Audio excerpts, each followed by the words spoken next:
And welcome in, everyone. How is it going? That is right. We are here, the Sega Crew, bringing you hot Master 8 action on the Sega Crew channel this Saturday. And I am Booster Shane, and with me I have Radioactive Man from Mars. How's it going today, Radman?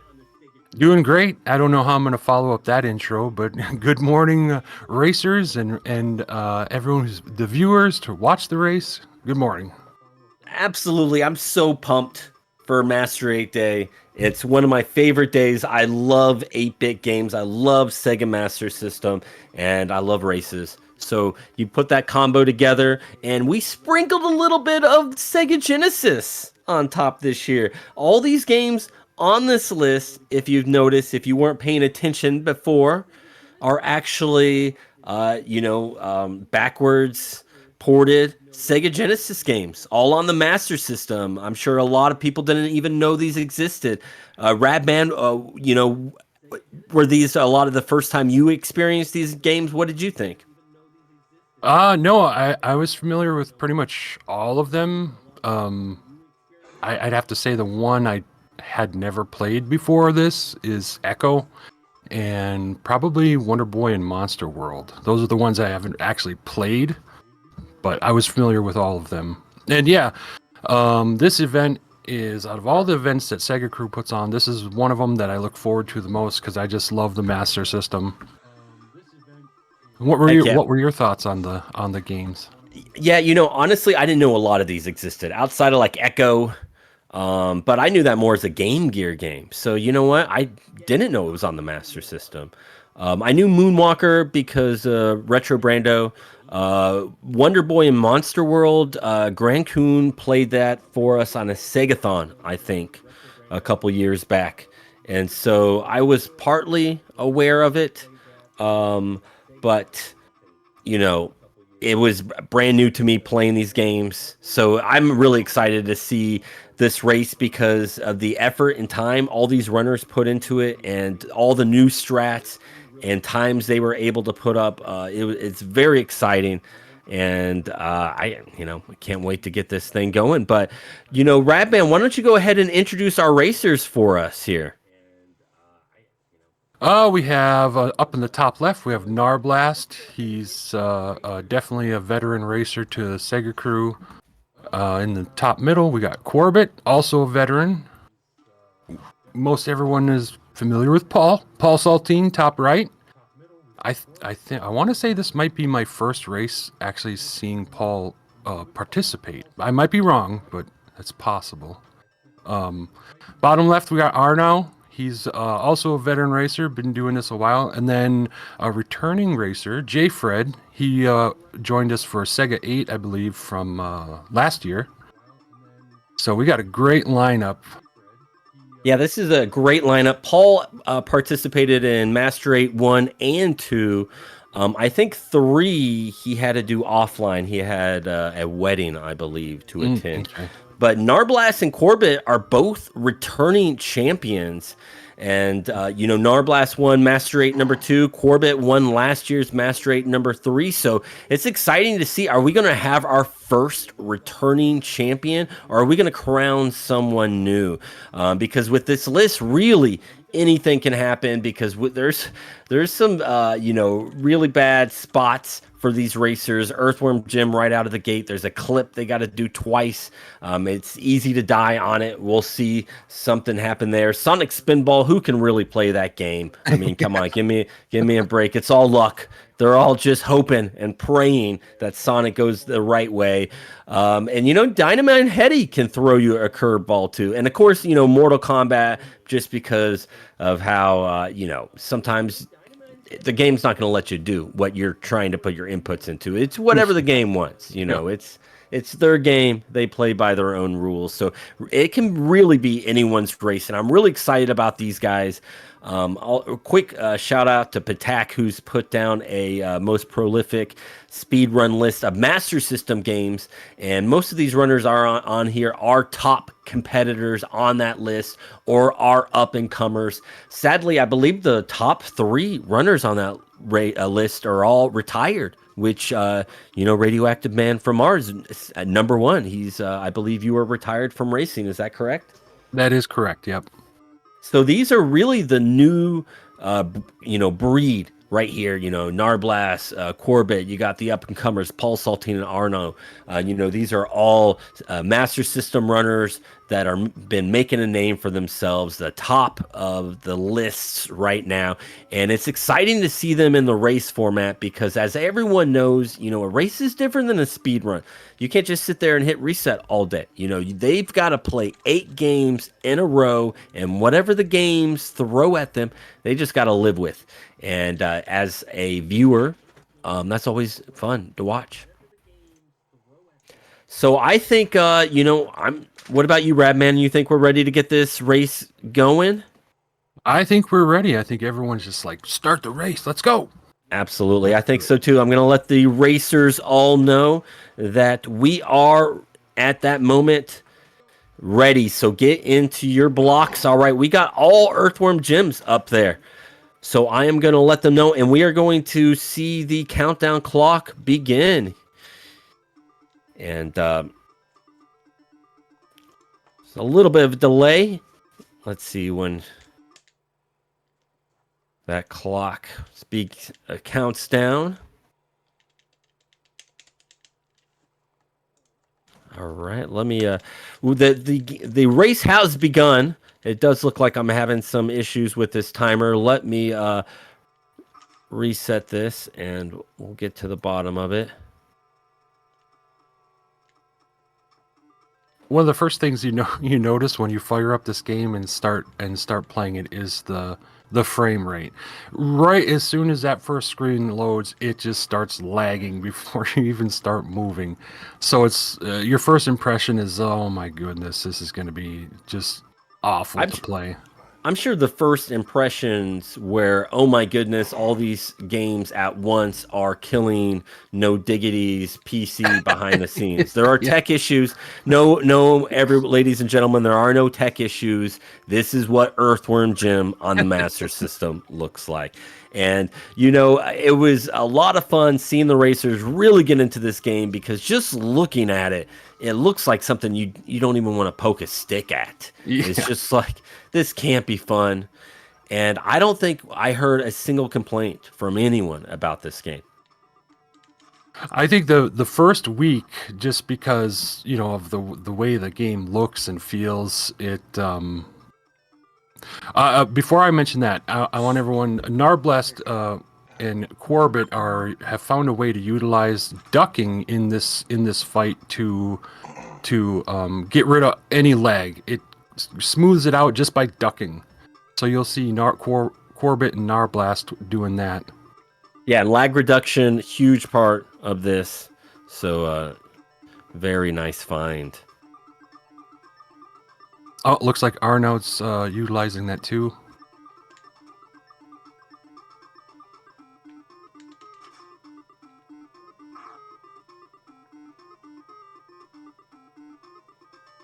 I was talking about something, but I forgot what it was. Probably not important. Probably I know you were. But just how, janky this game seems, and the runners walked away. I think fans, everyone, maybe not Paul Saltine, but I think most people have submitted an Earthworm Gym time to speedrun. This is a beat the game goal, so very easy game to submit. Yeah, that's what I was saying. At first, people weren't too happy about it, but they all kind of just fell in love with it.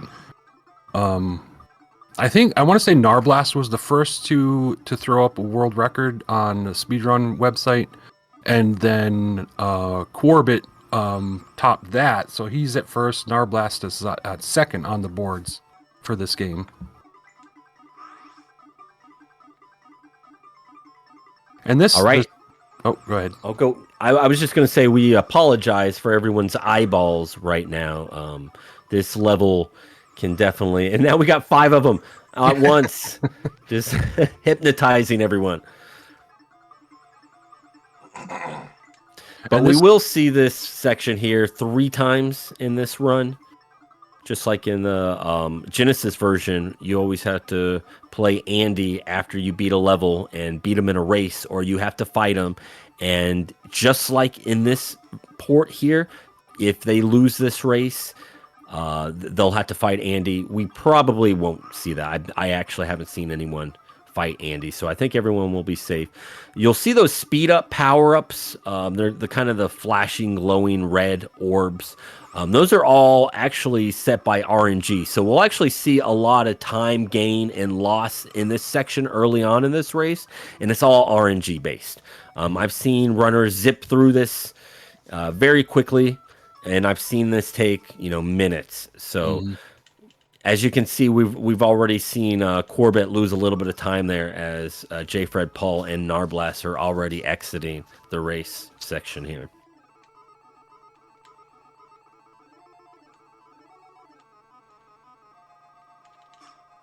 And it does look like J-Fred there is in second.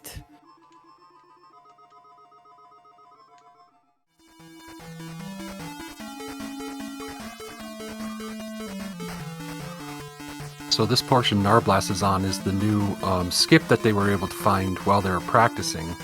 And a certain pixel, you do that damage boost up, and it skips a lot of this level. Oh, that's huge, and they got to do it twice. And again, the clip is a little bit dangerous. It is easy to damage boost to death, but the risk reward is definitely worth it. Oh, definitely, yeah.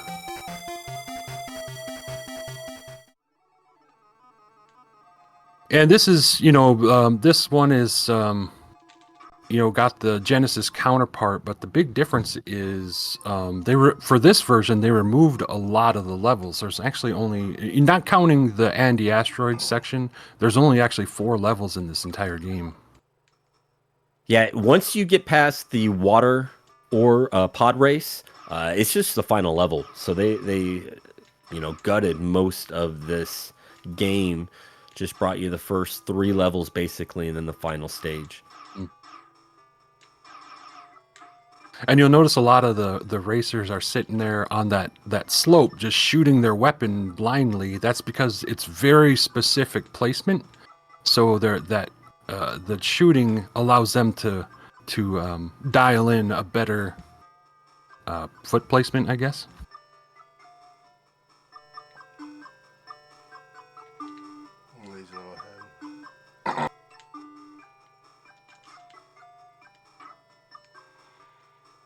And as I say that, J-Fred just runs up, turns, jumps, and makes it. Hey, it's all about race day. I mean, it's all about you can practice it a million times, and on race day you can either get it first try or not. It's just you fire up the game and you play it. And it looks like Corbett there's caught back up on the second Andy. Narblast not far behind. Absolutely.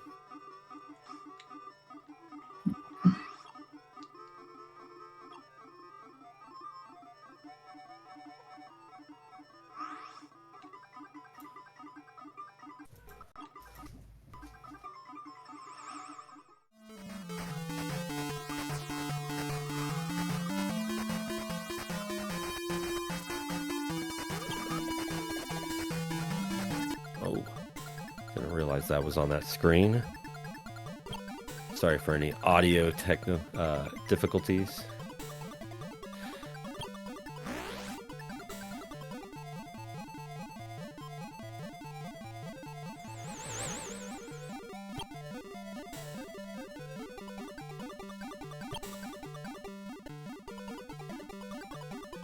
So, Ratman, did you submit a time for this game? Oh no, I never did. I was learning it, and then Narblast and Corbett came up with their times, and I was like, why bother?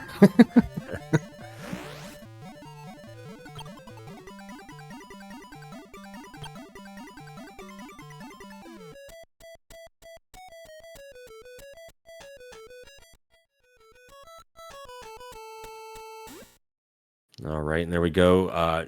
Narblast and Corbett entering down the tubes level there, just one after the other. Pulsar team about to join them, so it looks like that's your leaderboard right there, the first three, and we'll see how J. Fred and Arno both exit their Andy levels here.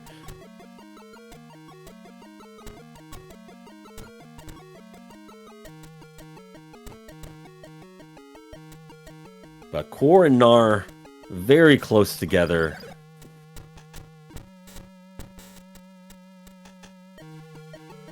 I think Corbett's got a slight lead because he's on to the hamsters already. Mm-hmm.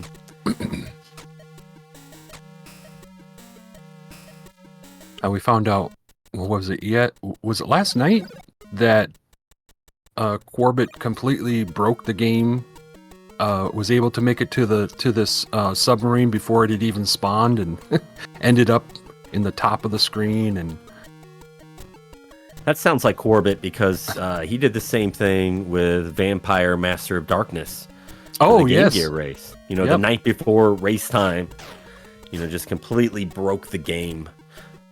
And again, that's what's so great about these races. I say this time and time again, whether you participate or whether you just try out the games, it's always so much fun because you see, all these new strats being developed before your eyes. Yeah, definitely. And I know a couple of them were saying, now that Corbett had found that little glitch, they're going to, after the race, they're going to go back and see if they can utilize that somehow to drop that world record even lower. Mm-hmm. Yeah, when we announced this game, I believe there was only one run, or was there 2 runs for this game? Either way, it was a very dismissed speed run. And I think a lot of people found a lot of fun, even through the frame rate. And, it's just, as you can see through this pod section, there's a lot of variety in this game. The music's jamming. So I do think it is a fun speed run because it constantly keeps you on your toes. Right. Yeah, you are correct. There was only one run on the boards for this game, and now 4 out of those 5 are SegaCrew members. I love it. SegaCrew strikes again. Yeah. Hey, that's what this race is all about. Is building up leaderboards, building up communities, discovering new games.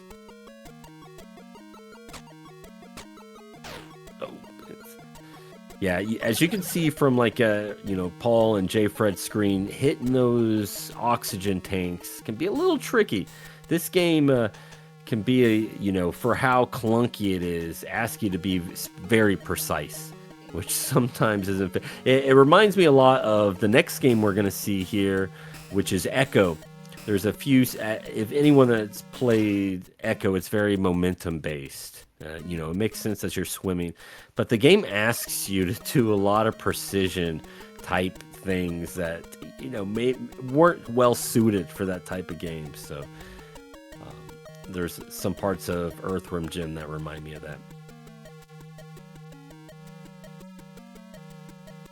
And this last long pod section here is the final section of this level. And they'll be moving on to the final level here. It's going to be interesting to see if any of the racers really risk it and skip that time refill or just go for it. Because I know a couple of them were able to do it, but they were contemplating, should I even bother on race day and risk, or do it safe? I think we're going to see them go for it, but I could be wrong. You wake up on race day, you're feeling good. This is an early game. The last thing you want to do is, push it too far early on. Right. So right. That was Corbett was the first one, and Nar both. Yep. Oh boy. They skipped the last Phillip. Yep. Hey, that's what this is all about. I was really hoping somebody would. I wanted to see how it turned out for them. Oh, and this section is so tricky. Corbett like, struggling. Oh, yeah. Narblast made quick work of that. Yeah, Nar pulling out ahead right there because of that decision. Very, very good call. J-Fred stops for the fill-up. Oh, Corbett. Oh, he made it. Okay. That's making me start sweating.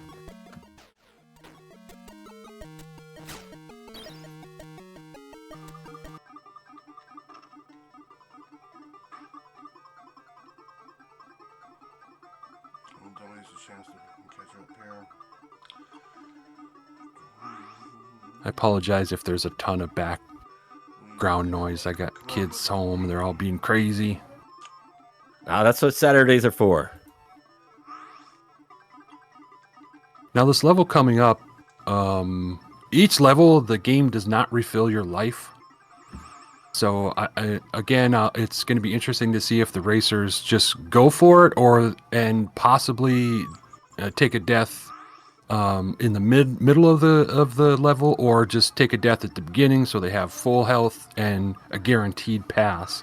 I think with how difficult this early section of the level is, I could see them just dying quickly, just restart. Especially you don't want to die approaching the final boss and lose your power shots. It definitely takes longer to kill the boss. There was quite a bit of discussion about that before, the different types of strats, using the whip, if that happens. There is a lot of deadly sections on this last level. It's definitely not a gimme to finish off this section. So I'm really interested to see how it goes for both runners. There's a section that is a one-hit kill section, just like in the Genesis game. There's these worms that pop out of the background, will end your day rather quickly. Yeah. It looks like Arno's on the last section there. Paul and J-Fred are about to join Nar on the final level here, and Corbett right on his heels on this helicopter section. Nar with a fantastic job through that section. Yeah. It can be tricky, especially if, depending on how long he's done it since, the last time he played it. Narblast's really taken a huge lead. Yeah, commanding lead, you could almost say.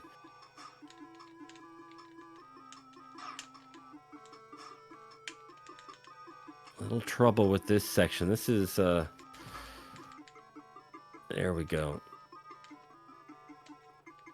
That will let Corbett get a little bit of tying game, but Narblast definitely with a substantial lead here. Getting close to that section.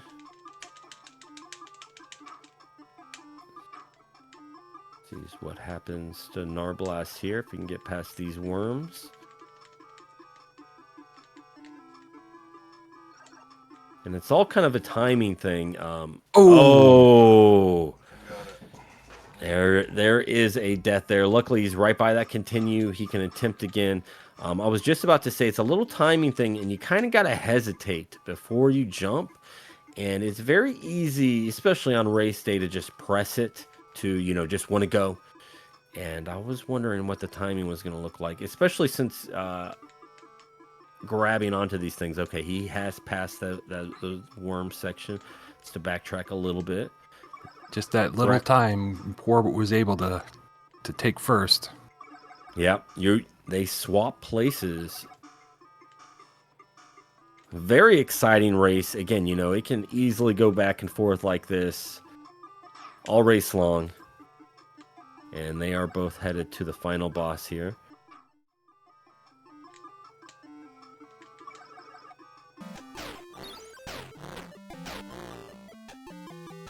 Corbett makes easy work of the queen. Again, that power shot, that means everything. If one of the racers were to lose it.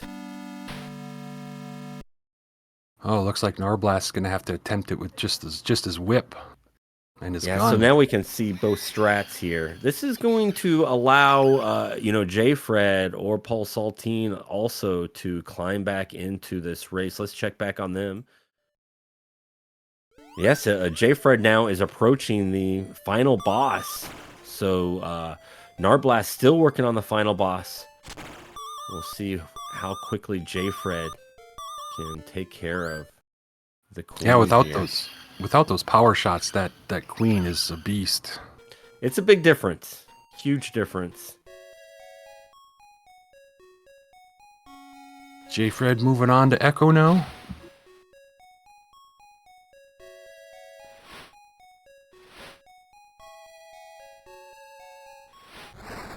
So we got 3 runners already on the second game. We're only about 20 minutes into this run.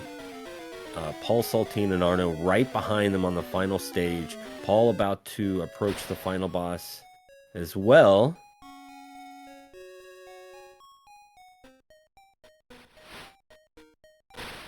And Corbett is off on Ecco here. I've never seen Corbett ever really get frustrated at games until this game, until Ecco.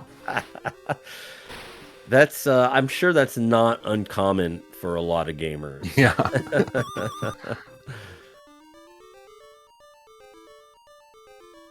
Oh, Corbett's gonna skip the. Oh no, sorry, that's the next section. Yeah, the damage boost. Yep. And I heard Corbett may take the safe approach and use the box strats as well, because it can be a little bit dangerous. You leave that section with 1 hit point, and it's very easy to, just like that, to hit a jellyfish and all of a sudden die. So Yep. We'll see what Corbett decides to do here. Paul Saltine now on Ecco. I'm sure he is relieved. I know the Earthworm Gym Worms on that final level had him stressed out quite a bit. Arno takes a death. He's got to go back to the continue on the Earthworm Gym section.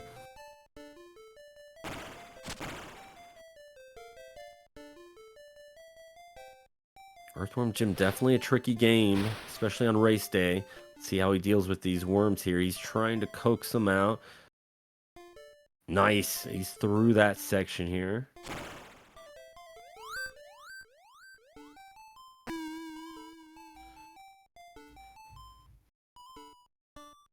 Corbett trying to eat these fish here for health. As you can see, it's like pixel perfect to line up to receive. That's exactly the type of game one would want to play, is the pick up health is pixel perfect.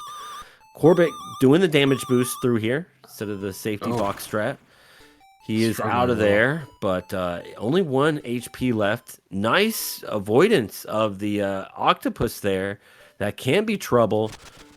He's got to go back through now. There is a health refill once he gets through this section, but this can be a little tricky. He's taking his time, very smart. Yep, nice and easy, just like an Alf. All right, move that crystal out of the way. That's the exit, but he's got to go get another crystal. So close, but there is a health right here. Boom, he is happy. Last crystal, he can exit this level. That's probably the most dangerous section in this run. Narblast on that same section there, also down to 1 HP. Again, he's got to take it a little bit slow through here, a little cautious, but very much quicker than using the box, of course. All right, he is through.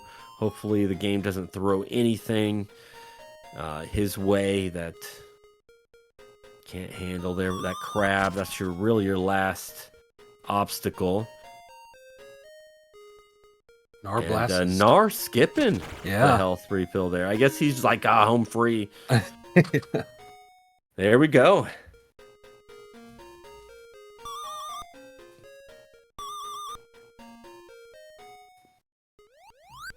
Orbit just flying through that level.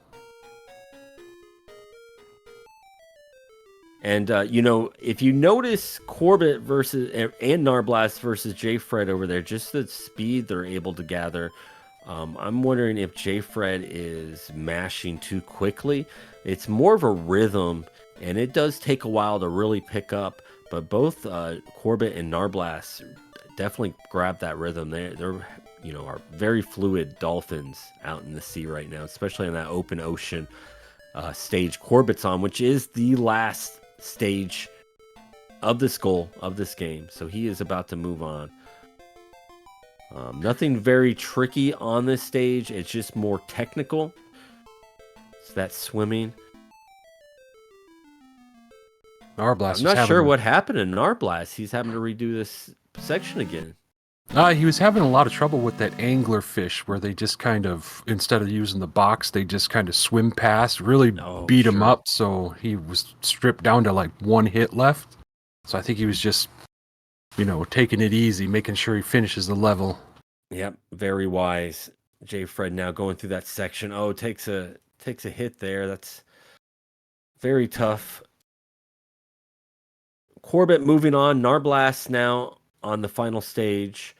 J. Fred on the tricky section here. Half a HP left. Really needs to take this very slow, but after that we'll be moving on. Radman, as the former world record holder, do you want to talk a little bit about Mortal Kombat? Well, the first thing you'll notice is it runs at about 10 frames a second. I don't even know how. I think you're being generous, right? Yeah. With 10 frames per second. It is something else. The main when these racers first started practicing this game, the main complaint, I guess, was just how the hell do you get these guys to move and do what you want them to do? Because the controls are so bad, and the frame rate is so bad. But if you practice it enough, you get used to the crappiness and can actually function.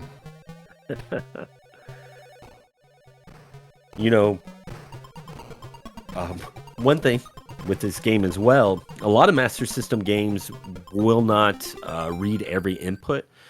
And I believe this is probably one of those games that's probably reading every second or every third input. And so there's a lot of times where you'll perform a move and it just won't register. And it's really important to get your opponent into this corner. As you can see right there, this is going to be the major strat for every competitor, no matter which character they use. We see Corbett with Johnny Cage there. We see Gnar with Scorpion. But it's all about grabbing them and throwing them into this corner so you can do that jump kick. And sometimes that throw doesn't want to register. If that happens, it's easy to get beat up on and see a round 3, which definitely will hamper Quor or Gnar as they're right neck and neck with each other there. Yeah, they're playing on very hard, which they want to trap them, stun lock them into the edge of the screen like that, because the AI is super cheap. If you let them out of there, they're going to counter everything with, like Raiden, for example. He'll do his Superman move over and over and over until you're dead. So the key for completing it in a timely manner is stun locking them in the side like that, because then they just can't do anything. The AI is super cheap. Yep, that checks out. Definitely a Mortal Kombat game.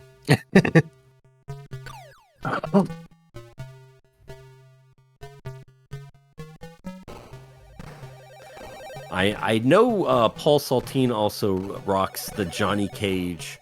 I'm interested to see who J. Fred and Arno go with. Rad, I believe you were a Johnny Cager. Is that correct? Yeah, that's right. I did take Johnny Cage. Oh, I liked Sonya a lot, but it seemed like Johnny Cage just handled a little better. Plus, he's based on Jean-Claude Van Damme, so of course that's right. Who you'd want to rock. Right.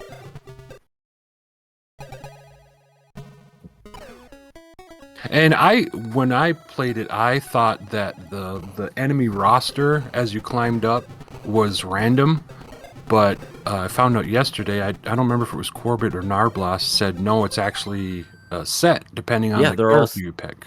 Yep, exactly. Every character will have a different path, but those paths are set. Yep. So I know that's why Narblast takes Scorpion, is because he likes that enemy roster that Scorpion gets. That makes total sense. And J. Fred now moving on to Mortal Kombat. We still have Paul Saltine and Arno there on Ecco, echoing it up. But J-Fred about to join his buddies there on Mortal Kombat.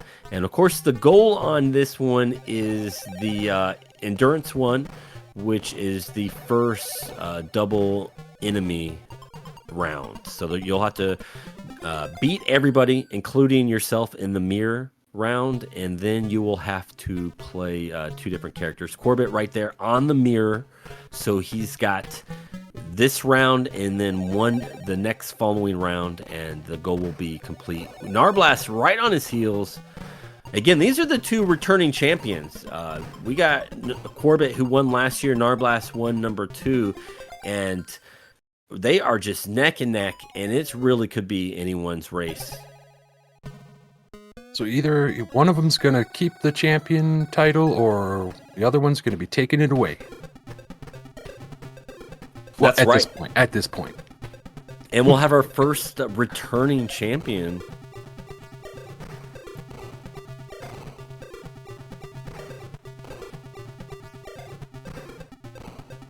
Of course, they've won, like Nars won a Sega 8 as well as a Master 8. So there's been crossover, but no one's won, back-to-back or multiple Master 8s. I always say, no matter what event Narblast is in, he's going to be top 3 because of his consistency. Absolutely. Yeah, the only other racer in SegaCrew history to have won multiple events has been Sheen Gabriel, who won Sega 8, 3, and 4. Not only that, he is the Jeopardy champion. That is correct, and also he will now be going after the Sega World Championship title that JKL won last Segathon at this year's Segathon. It will be a Sheen Gabriel versus JKL battle to see who will own the title for 1 year of Sega World Champion.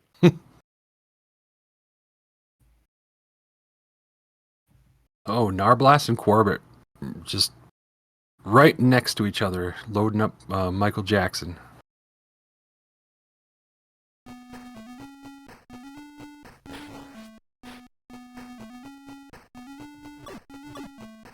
And so this is a game that I think all the runners enjoyed. And I believe all the runners attempted to beat and came away hating the final bosses. So the goals, I think they appreciate the goal that it wasn't the final bosses. Yep, I heard that multiple times. Thanks for not adding the final boss. And Arno now also on Mortal Kombat. So all 5 racers are on Game 3 or beyond. Let me check in on Random 64. Random 64 also running the game, probably mostly blind, over on his Twitch channel, just Random 64. He is on Earthworm Gym at this moment. So still trying to, that's a tough game to pick up. I remember when we were selecting this game, I didn't want to go down Earthworm Gym. I actually had Castles of Illusion, and Radman informed me we already had that. And I was like kind of torn. I was like, well, we could probably repeat, but it'd be nice to do something else. And I saw that Tech Toy did a Earthworm Gym, and I was just like, no, there's no way. This isn't going to be a good game.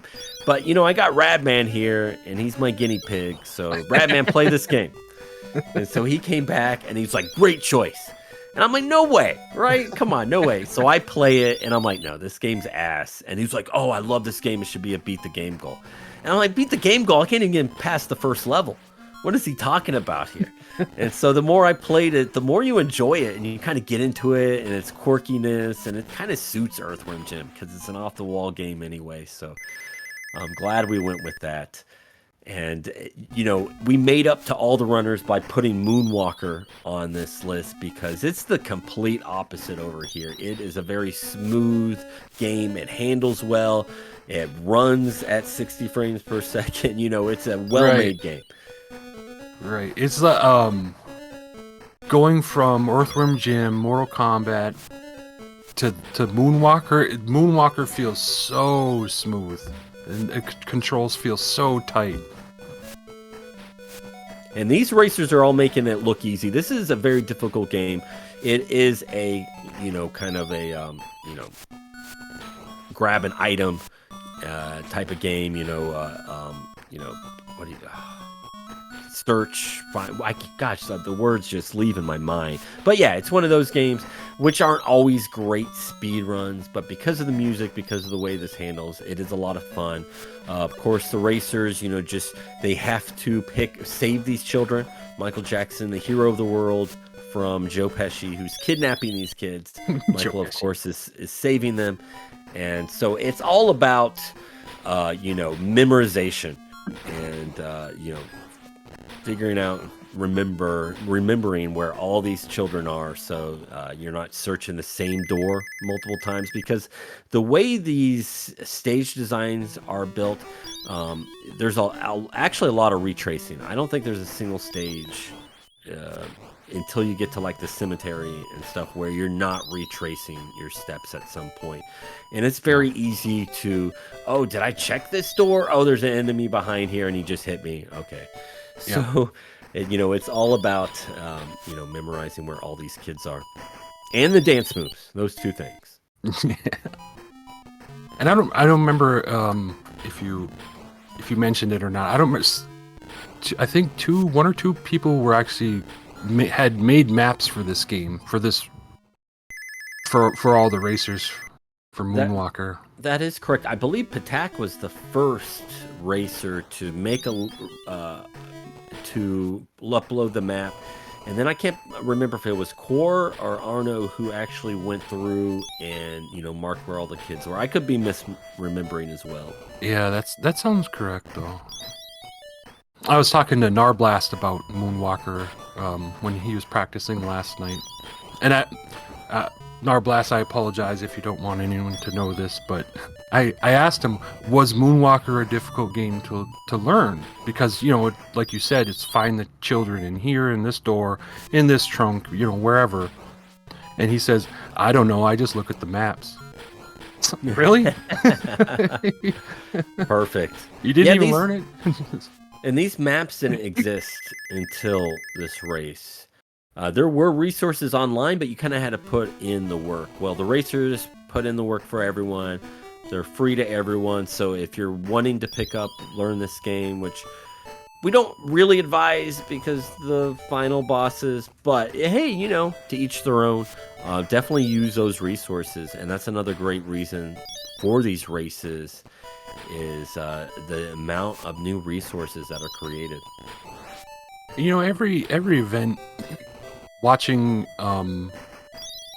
when a game list is revealed and the racers go and start practicing, I'm so always just impressed by how much people dig into it, and they're like, I found this here, everybody look at what I found, apply it to your race, and they just share every bit of information they find with each other. It's so impressive. It's such a community, even though it's a competition, it's a community endeavor. I think that's because it's Sega. We don't have the prestige, I mean, we might as well all help each other. We're all kind of in the same boat. Mm-hmm. Well, and it looks like both Paul and J. Fred are jumping on Moonwalker almost at the same time. Very close race for first place. Very close race here for third place. And again, easy.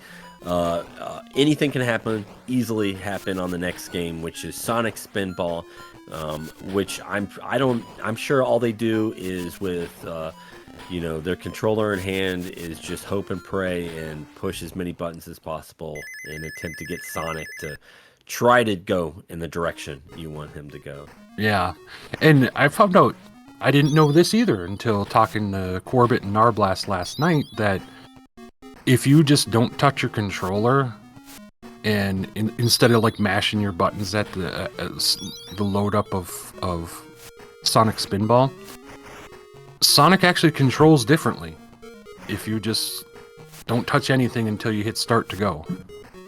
Really? Yeah.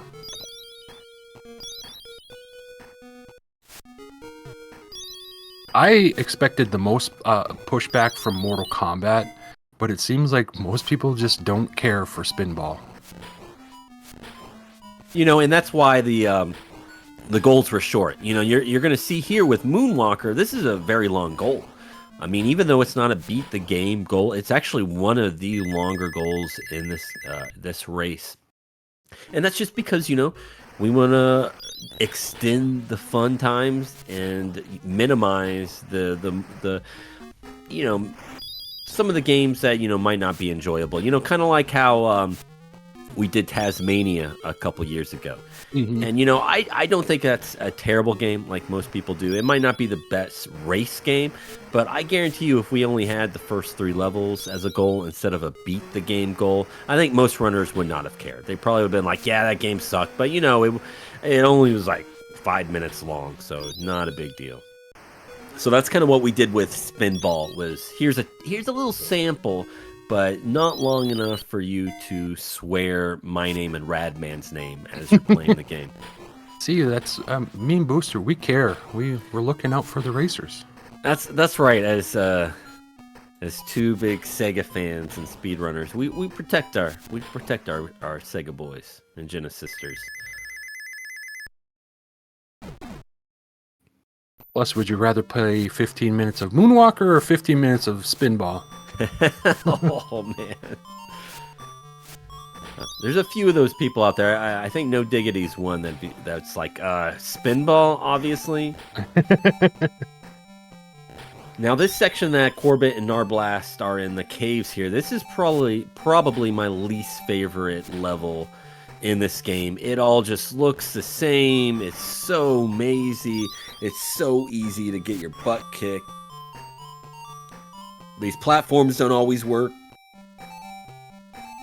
Even when you go into the caves, a lot of the caves are it's the same skin, the same background. Yeah, have I been here? Yeah. The enemies, they walk the same direction, turn at the same time.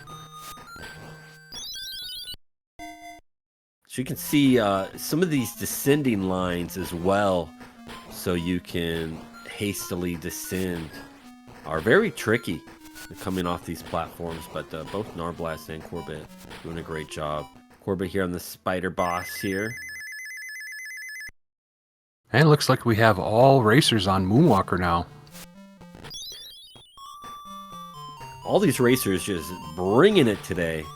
I think Paul might be a couple frames ahead, although J-Fred with... Oh, nope, J-Fred just a few frames ahead than Paul Saltine. So very, very close matchup there. Just neck and neck over on screens 3 and 4.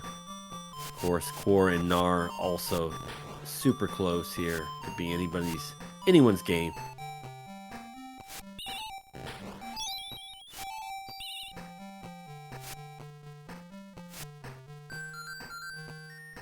Nice descending line there by Corbett.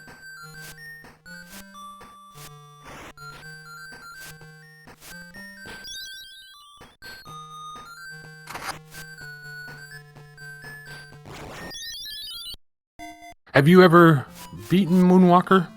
I have never beaten either version of Moonwalker. Yeah, same here. So I don't know the struggles of the last boss that most people are talking about. It's a difficult game. Again, if you don't know where to look, you are going to die in that stage. You can only take so many hits. There is no health pickups. So as you check, you know, every door or every car trunk or every sewer manhole or every cave or whatever it is, and the kid's not in there, there's a guy in there and he's probably going to punch you in the face.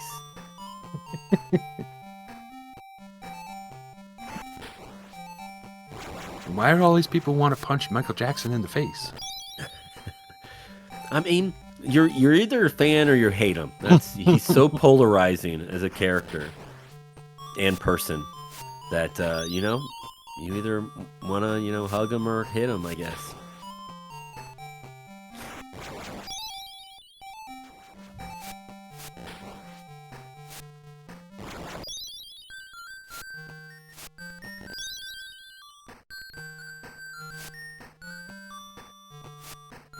I can't tell if Arnaud's catching up or if he's just at the beginning and J. Fred and Paul are at the end. Yeah, each level will have 3 stages that are, all have the same theme. Obviously, the parking garage, Paul's there in the cemetery, and then you have the caves. So it's very easy to lose track, especially since they don't give you a stage indicator. Yeah.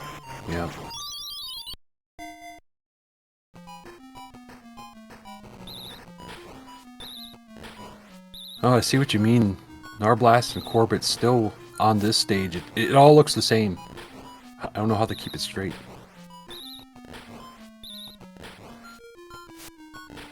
Yeah, and some of these platforms can kind of be punks. Nice move there by Nar. And Corbett there in the final stage, the Hideout, which is the goal. Again, very labyrinth type stage here because you have all these transporters, these teleporter transporters. And of course you have ones that you don't want to use because they're going to send you to an area you don't want to be at. So, lots of memorization, not only where the children are, but what transporters to use. So this last stage definitely ramps it up. Those lasers also hurt a bunch. Quor making quick work already past that first screen there. Nar just now reaching the Hideout.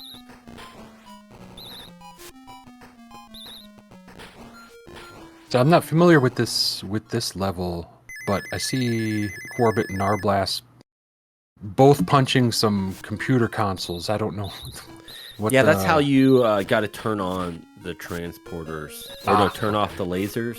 Is that what they do? Yeah, they turn off the lasers. So you can pass through.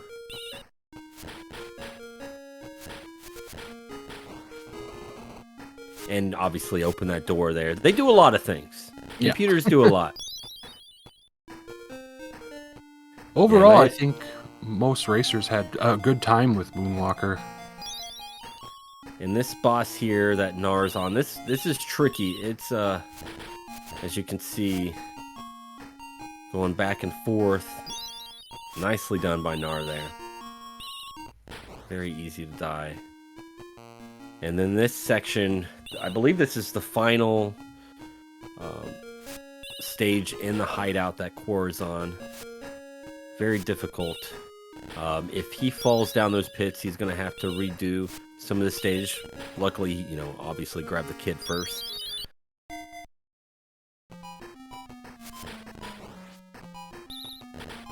Oh.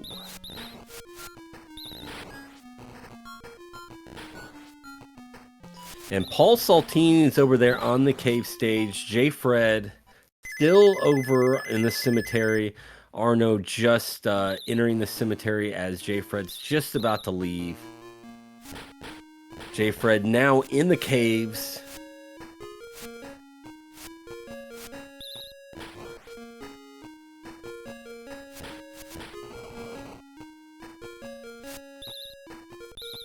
We need to see their Moonwalker. Yeah, there's dance moves, including the Moonwalker, as attack moves, special moves that you can use in this game. Of course, they're slow, and to make the enemies dance does take time, so you're not really going to see that in effect. Nice vertical screen there by Arno.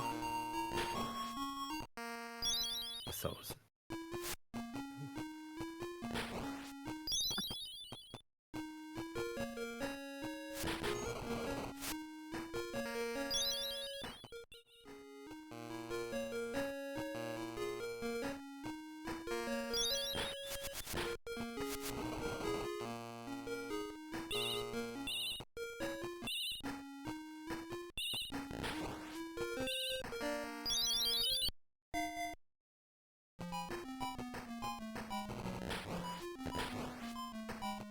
Yeah, if I remember correctly, because I'm not too familiar with this game, I think Corbett's on the very last portion of the goal. this is going to be the last fight here. So as soon as... Oh, there we go.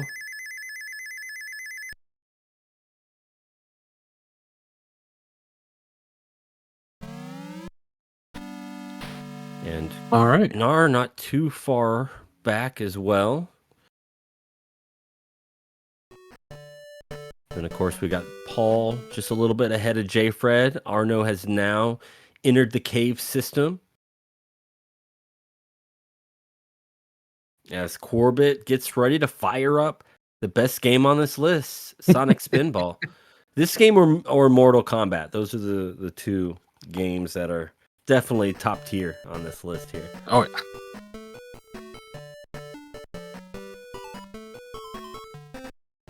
You can turn, Sonic Spinball and Mortal Kombat into like the Alpha 8. We'll just have the Mortal Kombat 8 and the Sonic Spinball 8. Oh, I love it. Just you know how, including us, we'll do like a best of list. We should do a worst of Master System. Oh, yeah. That list could fill up quickly. We were about 48 minutes in when Corbett started up the back four. That's right. And I think there's longer games in this, so we might be a little over the 90-minute mark for a winner here, which might be a first for the Master8. I think all our winners have been sub 90. Goals just might be longer this go around.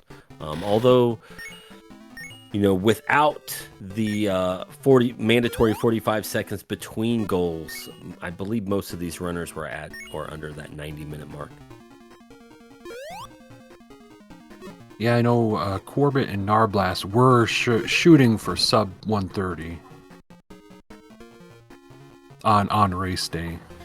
Yeah, and we did have a little bit of tech troubles right at the start of this race. So that timer that you see on your screen, it's unofficial. It's actually about 30 seconds behind right now. It is officially 50 minutes and 50 seconds into this race.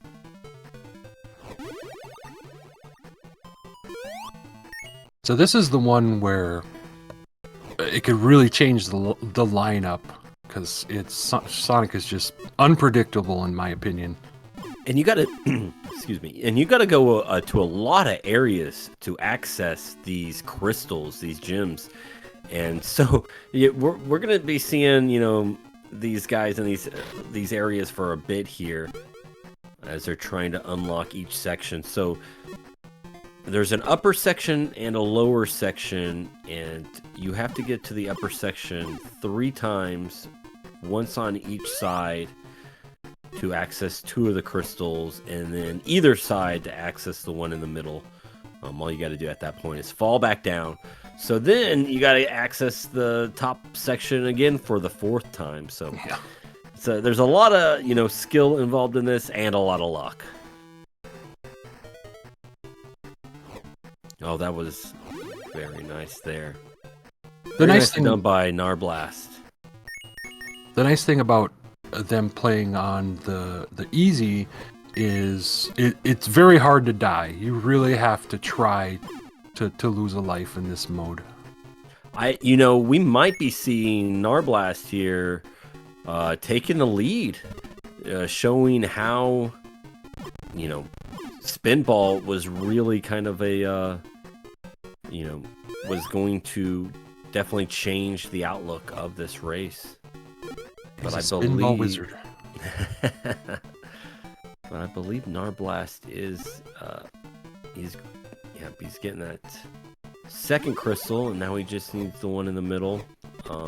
Corbett, I just thought I saw him go down the middle chute. Did he already have the middle crystal? Maybe that's why it looks like Nars ahead. See that could be different paths, and again, I don't know if it's something set or the racers based on where they ended up going. If they improvise quite a bit in this run, but I'm not sure what their set paths for getting the crystals. It does look like Nar was getting the middle one last, so yeah, there it is. It does seem like most of them had a route they intended to take. Whether Sonic cooperates is another story. Yes, exactly. And so Narblast now needing to get back back to where he was to access the first boss and final boss in this race here. Oh. Corbett struggling to just get into this section. There we go. Narblast now on the final boss of this goal.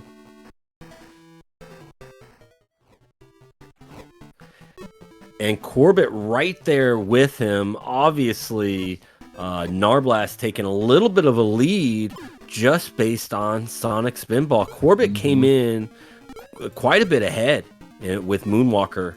And just like that, we already have another leader change. Oh, and Corbett right behind him made quick work of that boss. Yeah, very quick work. So here we are on Wonder Boy and Monster World. I think everyone ended up loving this game. I think I hear a lot of people wanting to run this game in the future, which would be very cool. And then we have the rest of the racers there on the final Moonwalker stage, the Hideout.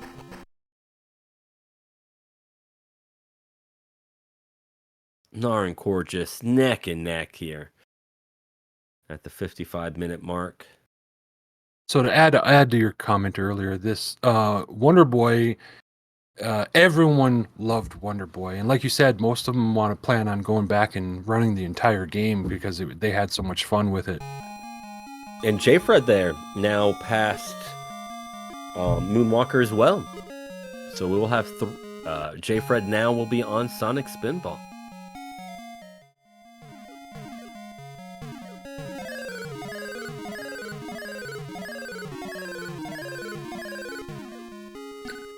I want to say, correct me if I'm wrong, I think J-Fred is slowly taking a lead over, or what am I trying to say?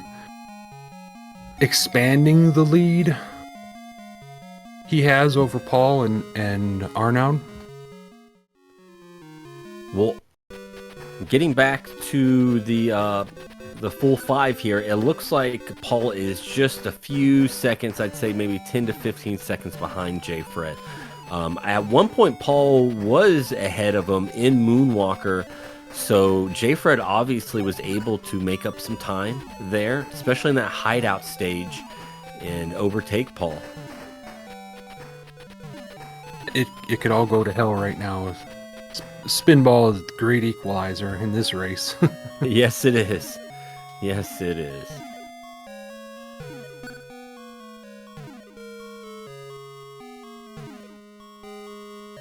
And so Narblast and Corbett, we're going to see quite a bit of this Wonder Boy game if you're not familiar with it here. This first section is a lot of setup here, but they're about to start getting into the actual game here. And the first thing they're going to have to do is pick up an ocarina that predates Nintendo's Ocarina and play it to access areas predating Nintendo. Sega doesn't always rip off Nintendo. Sometimes it goes the other way.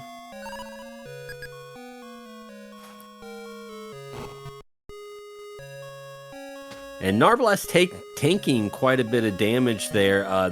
He does have quite a bit of health to give because they will be picking up a heart container soon, which will refill his health as well as give him my fourth heart. But honestly, I would be feeling a little bit worried. He's got a couple of tricky sections to go through, and those mushroom enemies, as you can see, are very difficult. Okay, he has the elixir. That's right. Everyone's got the elixir. I don't know if he cares that he used it that early. Maybe, since he's picking up all these extra heart containers, it's not a big deal. But in theory, you would like to jump over these mushroom guys. It can be very difficult. And Corbett taking his time just a little bit to fight that mushroom enemy, to not use his elixir. So obviously he's trying to save his elixir for another section. There he is at the heart container, able to grab the extra health. Narblast on the first boss here. They're going to use all their magic and then give him a couple of whacks And it'll be the end of Big Mushroom Head. There it is. So, Booster, I know you're a big Wonder Boy fan. You love the series. Where would you rank this one? You know, that's a great question. I mean, how much do you want me to nerd out right now is my question. Should I start ranking the Wonder Boys? That's the only way I'm going to figure it out. And yeah, go for it. Do we consider a ranking part of this list the the remake of Dragon's Trap? Because that might be number one. Oh, really?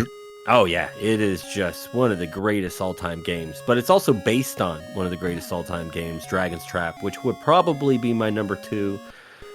Number 3 would probably be Monster World 4. And number 5 might be this game over the Genesis version just because of the final boss. So this game I would probably rank 5 or 6. Either, kind of shuffle back and forth between the Master System and the Genesis version.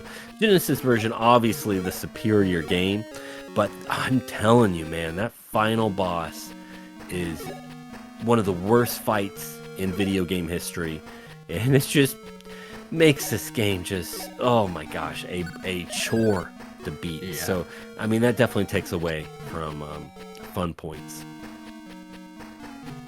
Number 1 is Dragon's Trap, either the Master System or the remake. If we're counting the remake, then the remake. It's so good. Play it. Yeah, I remember Shanna played it for one of the SegaCrew events. St. Joe, I want you to... have you played the final boss of Monster World? I mean, come on. Oh my God. It ruined the game for me, okay? I'm still traumatized. Maybe if I seek some therapy... and, maybe I can get over it and rank it a little bit higher. But right now, that's not happening. And so, Paul Saltine here, now also on Wonder Boy.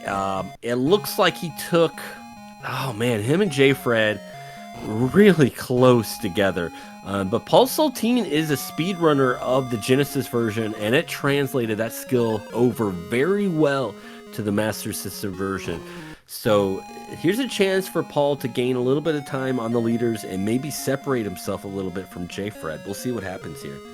Yeah, I didn't catch what happened, but during Spinball, J-Fred did have a lead on him, on Paul, but Paul somewhere along the line just took it. He's got to be happy with that because Spinball is so random. And J-Fred's over there probably cursing Spinball because, again, it's so random. First thing we see Paul do is, get that gold. That's important because there are a few items that you want to upgrade, including your walking shoes, which will increase your speed. You can see the difference between J-Fred's and Paul's screen compared to Gnar and Korbit's screen, who are obviously chugging along a little bit quicker.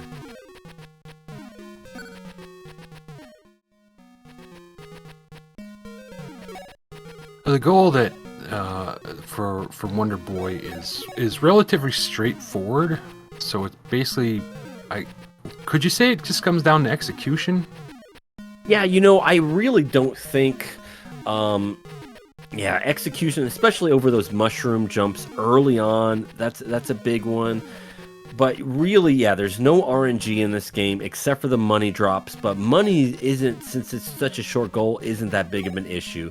There's no sequence breaking. Rad and I were really hoping we could try to get some off the beaten path type goal.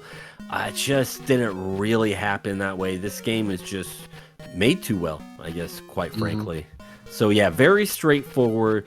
There probably won't be any, time games in this game. Time loss, certainly. I mean, you can easily make a mistake, and I guess again, safety. We saw some of those strats earlier where Narblast had no problem giving up the elixir early on, whereas Korbit held on to his. They're pretty close together. We do have Narblast with the lead.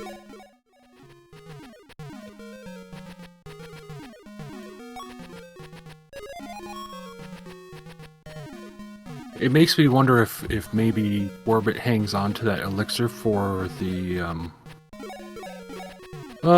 double statue boss. I don't remember the Gig and Gag or something like that. Yeah, that sounds about right. Gawk and Glock. Yeah, Yeah. sure.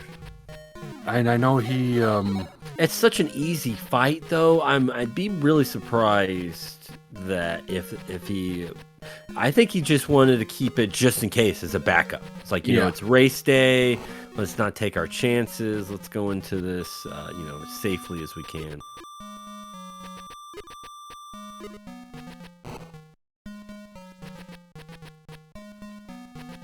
And Paul, picking up the heart container, he will be moving on to the boss fight rather quickly here. One of these racers, I was watching them practice this game, and when they got to the Glog and Grok fight, like for some reason their hitboxes were canceled. Oh, and really? He was just swinging at nothing. Crazy. He ended up dying. No, hopefully we don't see that in a race. And as we can see, Narblast here on the last heart container, a little dicey, especially knowing he doesn't have the elixir. However, you want to come out of this boss fight with next to no health, because we are going to see them do a death warp as soon as they are finished with the boss, so they can teleport back to that inn that they saved at. That was what that wall of text when they were in the city was about. They were saving it there at the inn, so that way after this boss fight they can kill themselves. Quite a bit of lag there on Nar's screen. A lot going on here. One thing with, actually I think, Corbett right here, he'll take a couple hits because he said it combats that lag that you would normally get. And that's smart too, because again, you gotta reduce your health anyway. So maybe that's why he was saving his elixir, because he wanted to make sure he was at a higher health at that area to reduce the lag. And you can see that it paid off here. I mean, he's probably okay. Nar collected that at 105, or that's an hour. So let's see here. 105, 17. He was done with that screen. Let's see where Corbett's at that screen. 10 seconds. So there's a 10-second lead Nar holds over Corbett at this moment. So not a lot. Really anyone's game here. We've got a couple death warps, and they are on to the last section. They just have to reach a secret door to retrieve these mermaid tears, which actually gives them access to the next stage in this game, which is the underwater stage. But our goal ends there.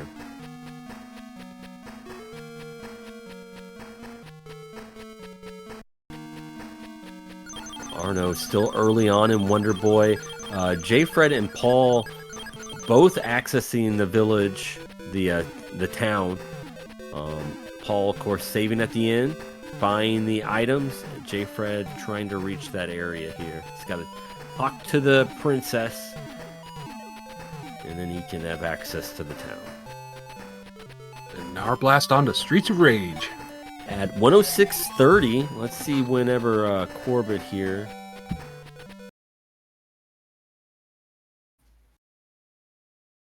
About 106.41, yeah, about 10, 11 seconds difference.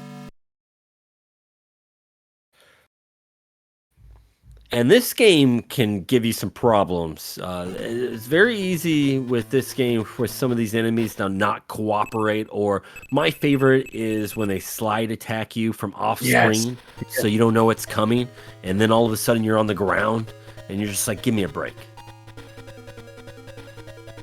So there can be a lot of difficulties here. And Nar off. And of course, everyone's going to go with Axel. Axel is the faster run for this.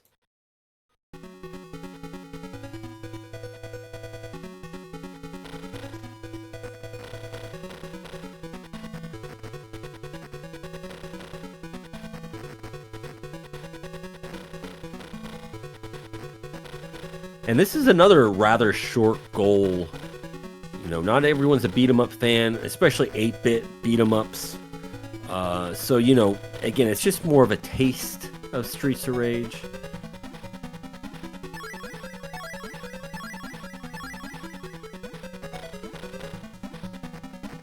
I know on this first boss, the knife guy, I don't remember his name. Knifey Spoony.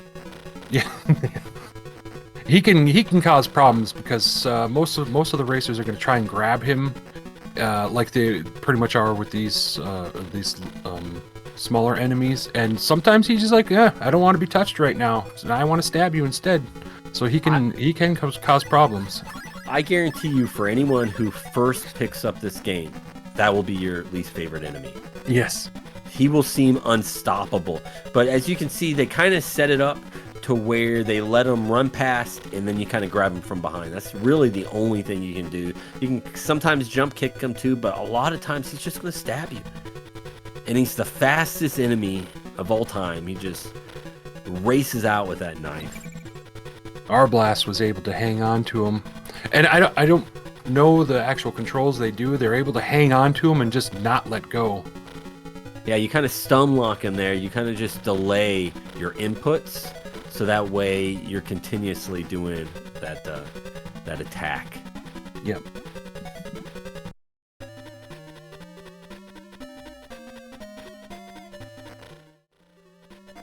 Corbett having a little bit of trouble with Jack, the knife guy, but able to grab on and just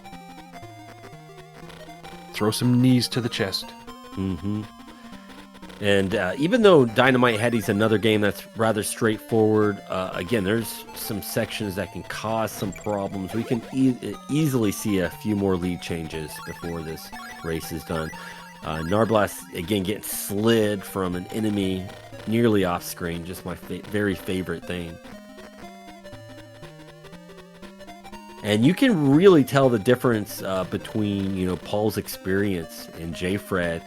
Even though they picked up this game at the same time with this list announcement, again, Paul's past experience with the 16-bit version of this game definitely gave him an advantage, and you can really see the differences between the execution on Paul's screen and JFred's screen. Just Paul is definitely putting a good-sized lead between them now.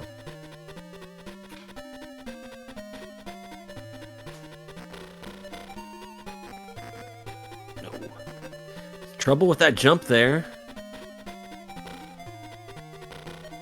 Again, another tricky jump. Using that power-up magic. So this does, multiple amounts of damage. And obviously you can just take it out. In the Genesis version of this boss, you actually have to kill both heads. You got to kill the left one and the right one. With the Master System, I guess they share a hitbox. So, right, yeah. You can just go to one side. Paul's really pulled ahead of JFred. Yeah, absolutely. And Narblast there, stage 1 clear. Stage 2 start at 1 hour 11 minutes and 20 seconds. Let's see where Corbett is at that point. I think Narblast has put even more time between them. I think so. That's the 10-second mark there. Oh yeah, quite a bit. That's a 20-second lead.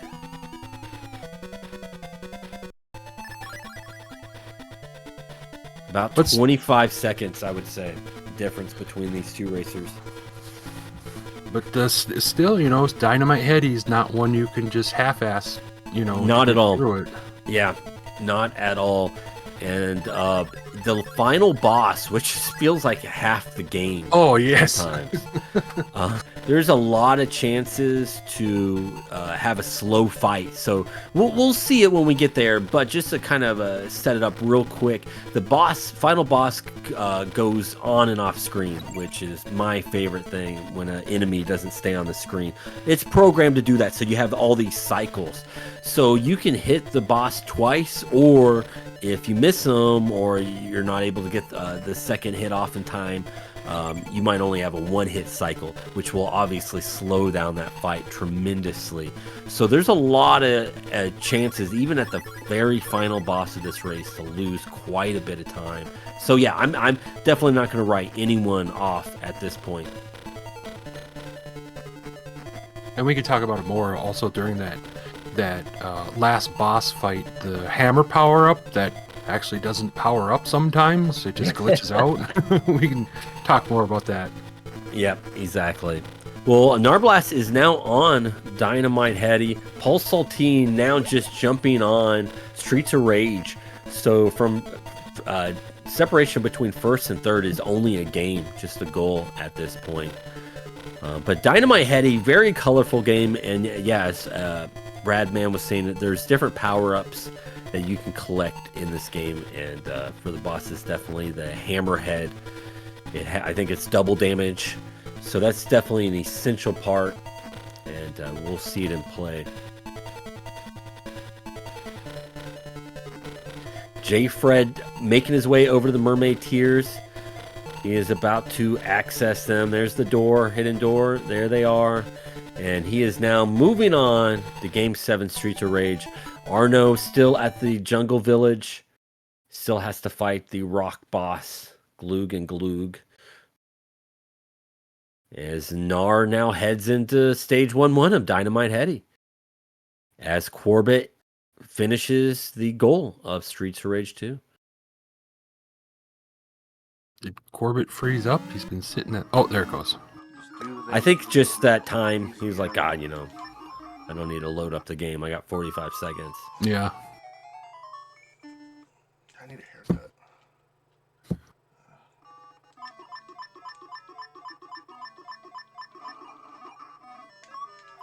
And I really enjoy this game. It's a lot of fun. It's quirky. It's got a lot of humor to it. Some really cool movement and, you know, mechanics involved in this game. It is a fantastic game. The Genesis version, I would say, is better only because of the visuals. It's, you know, of course, so much better looking on the Genesis. And this style of game, it's a beautiful game. So much going on visually. Mm-hmm. And straight ahead, you know, very straightforward platformer, so it translates well over to the Master System. Mm-hmm. Oh! A little tricky there. We'll see some of those mechanics with the head in use to grab and maneuver upwards. There's a lot of vertical platforming in this game, and I'm a huge fan of vertical platforming. So that always steals my heart away.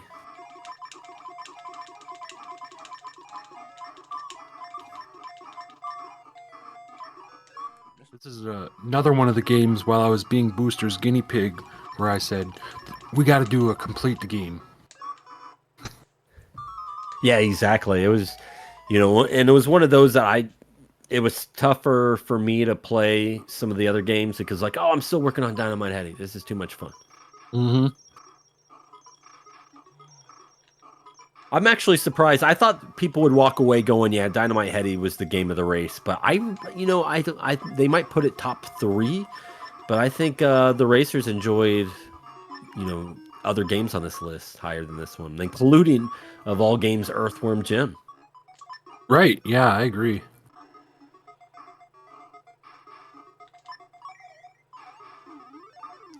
We've seen Arno there on that statue boss, making haste. Gonna pick up the trident and then just has to make his way over to the Mermaid Tiers and then can join Paul and J-Fred on Streets of Rage 2. Yeah, Paul Saltine, he's got a huge lead now. I think he's solidified third pretty good. Unless I know there's some sections of Dynamite Headdy that can be tricky. And I know that Paul is probably has that on his mind. There's this beetle boss towards the end of the game. Yes. And, you know, I've heard Paul say that he might even rage quit if he dies at that point. So Really? no lead's too large when you got a boss like that in a game. Well, speaking of the first and second battle with Narblast and Corbett, one section that comes to mind is the tower climb. That could, really screw someone's time up. Absolutely. And the stage that Narblast is on too, about to finish off, that can be a tricky stage as well, because you miss one of these platforms and you die. You got to start over the stage, and that's obviously a big time loss. So again, nothing's free, even at the last sections of this race.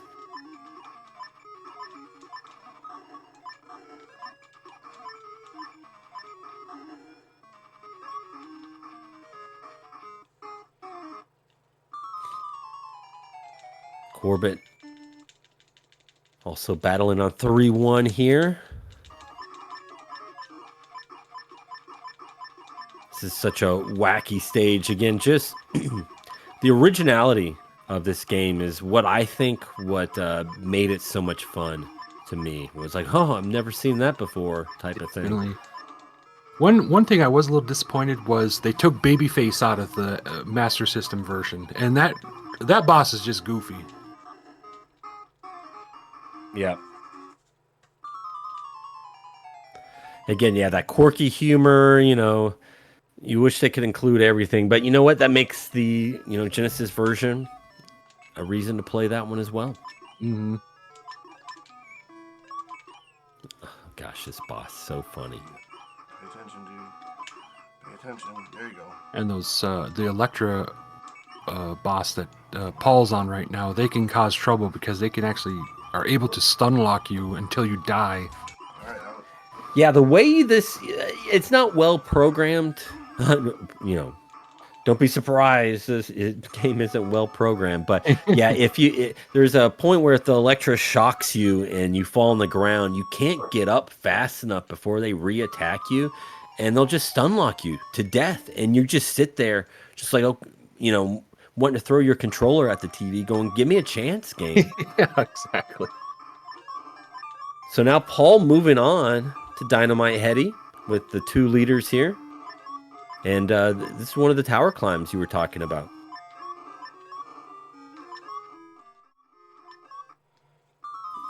Oh, Narblast was pretty successful. Quickly on that one. Finish that real quick. Yeah, and if you're not quick enough, you'll kind of have to zigzag on that tower because those platforms, as you could see, were being destroyed. We'll see Corbett, see how well he does. He's about a stage behind right now.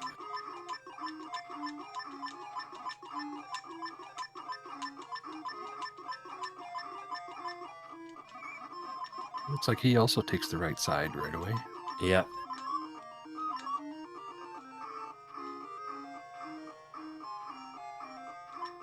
Oh, yeah.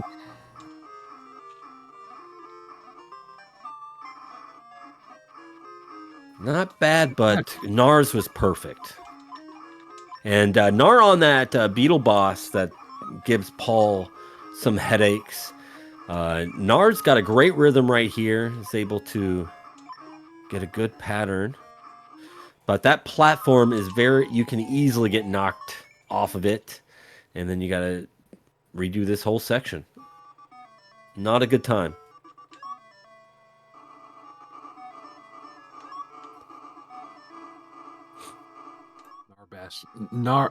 Narblast, just one little touch away from the deaths. See how long you'll hang on to that. Yeah, you'll see the your HP indicator changes colors, and obviously red's bad. But once it starts blinking, that's the danger zone. You're about to die. So definitely an interesting and unique way to show your hit points. Arno also now on Streets of Rage 2, so everyone is on Game 7 or further. This is going to be such a quick... What am I going to do with the rest of my Saturday, Rad, man? Yeah, I don't know. I guess you'll have to do the race yourself. Stream that. I guess so. I mean, got no other choice now. And Corbett entering this boss fight as Narblast is leaving it. Gosh, they are just right next to each other. Paul Saltine not too far behind, to be quite honest, entering stage 2-2. That's one of the power-ups there. You're able to use these projectiles to deal damage. Great strat for this boss here. And there we go.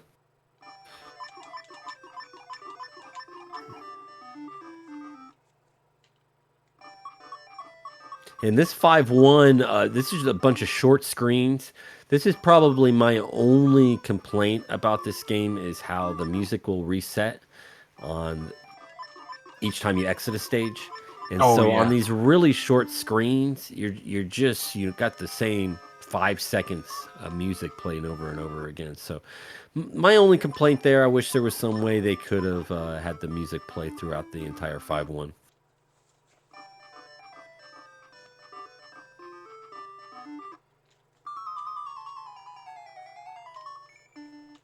Well, Sega 8's always in the fall, so we'll bring you the Sega 8 this October. And if this is something that, you're like, oh man, I want to race some Sega games. We do this quite a bit. Once a year, in the spring, we have the Master 8. In the fall, we have the Sega 8. And in the winter, we have the 5G Game Gear race. We're hoping at some point to bring back the Mega 16 during the summer. Mother Brain, whose brainchild Mega 16 was, he's starting a family, so hasn't obviously had the time to dedicate to retro gaming. I don't understand why, but hopefully in the future we can bring that back your way. But lots of Sega gaming. Join the Discord if you want to keep the update on these events, and of course we have our big epic marathon coming up, the Segathon. And we'll bring you that in June. All right, Narblast just still not giving an inch to Corbett. We got all these boss fights here. This is the final boss fight before we reach the final boss on Narblast's screen. So we are getting really close to that final boss, and we're going to see that strat that Radman was talking about. As you're fighting this boss and he will go off screen, they will send a bunch of power-ups your way, and you want the hammerhead power-up so you can deal extra damage to the boss, or it's just going to take you even longer. I'm not kidding when I say it's like the third of this game is this final boss. But Corbett now also entering this last mini-boss before the final boss. Not a tough fight, just tedious here. Avoid the projectiles. Hit them when you can. Narblast now moving on. Final analysis. And almost the conclusion of Master 8 Race number 4. Unbelievable. 3 years of Master System races. And we are about to have our first 2-time champion, unless something devastating happens. I believe it's going to be Narblast. Narblast has about 3 minutes to get that sub 130 he was hoping for. And this is a long-ass fight. Very long. You want to keep that hammerhead power-up every time. You can see they're throwing those stupid power-ups your way. Loses it there. Still gets the second hit on the boss. That's good. Those lasers can hurt. Yeah, it's very easy to take damage on this boss. The one lucky thing for us, the viewers, they do have the boss's health bar on screen. It is that meter on the top right. We can all watch it disintegrate to red and finally flash in end. And as you can see right now, we still got a ways. We got a ways to go. The key. Go ahead. Yeah, but it looks like Paul Saltine is now on his most dreaded section, trying to reach that beetle boss coming up here. So we'll see how he fares. This will really determine if he will be sitting pretty to get that third place time.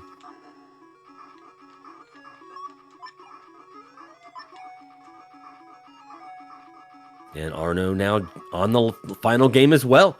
All our runners on the final game. We got some color over on Narblast. He's in the deep orange, light red section, so a little more red. That might be the last hue. Doing a good job keeping that hammerhead weapon. Paul on the Beetle. Let's see how it goes over there on that top right screen. This is probably the section he worried about the most. No He's rage able to get a quits. good pattern. Oh, and there it is. Got it. Paul will finish this race.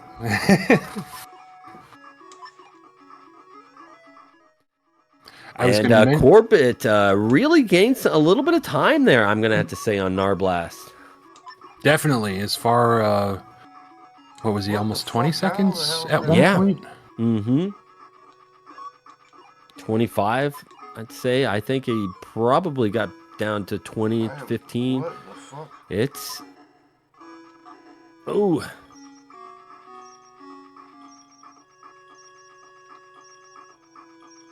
Yeah, see, so Narblast picking up the Shatter Shot power-up. And, oh, Corbett, holy cow! What a race! Coming back from 25, 30 seconds onto the final boss and pulling it off. How did that happen? When did that happen? I don't know. We were too busy talking. Unbelievable. I was watching both back and forth, but the next thing I know, it's over. What a comeback by Corbett to be the first two-time winner of the Master 8 as well as the retaining champion. He won it last year. He was able to retain that championship and prove he is top dog for at least one more year on the Sega Master System. An incredible race by both these competitors. Narblast was really pushing that lead just right there to that final boss. A lot of bad luck with some of those power-up pickups as well. And Corbett was able to just whittle down that lead and come out ahead. That was absolutely amazing. Just a spectacular race there. And he'll have to correct me if I'm wrong. That may have been a PB for the all practice and everything. I think you're absolutely right. Let me pull up the official time here. We have Corbett at 1 hour, 30 minutes, and 5 seconds as the official time. Narblast, sadly, did not hit the the race time GG, so no official time for him, but it has to just be a few seconds difference between those two. Absolutely incredible there.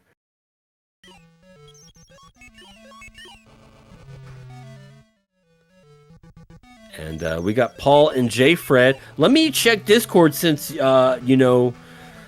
it's going to be a quick race. Let me see if anyone wants to be pulled in for an interview because, these racers are going to be finishing up pretty quickly.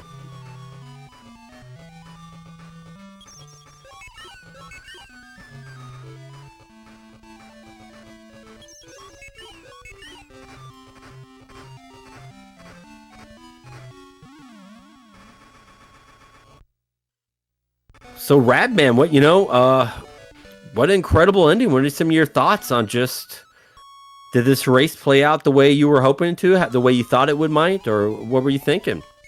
I thought it went better. It was so close for everybody.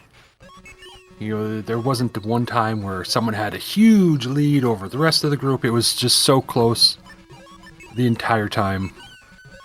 Yeah, absolutely agree. And then what an ending.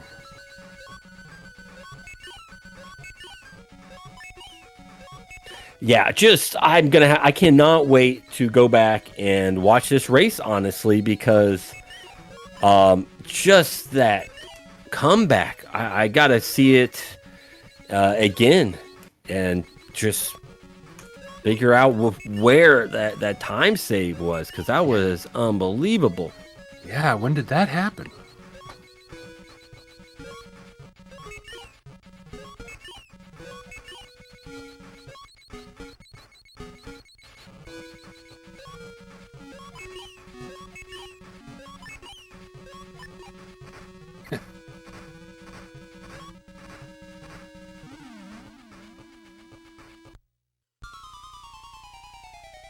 Paul moving on to the final boss.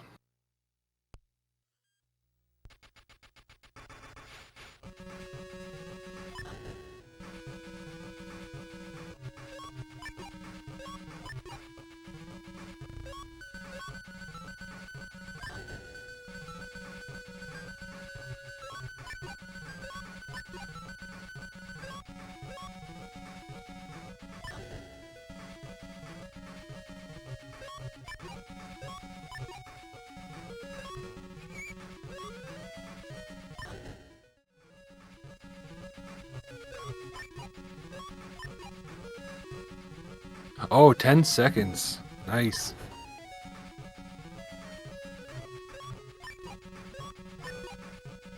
It was definitely close. And I really think Paul's probably got this sealed away. J. Fred's still on the stage before, and he still has all those boss fights, those mini boss fights to go. So I think Paul has this in the bag. Yeah, Paul made an incredible lead over J. Fred. Locked in that third place. Yeah, that Wonder Boy was amazing. And look, we got both of Narblast and Corbett in general. I'll be right back, Radman. I'll join you back here shortly. Sure.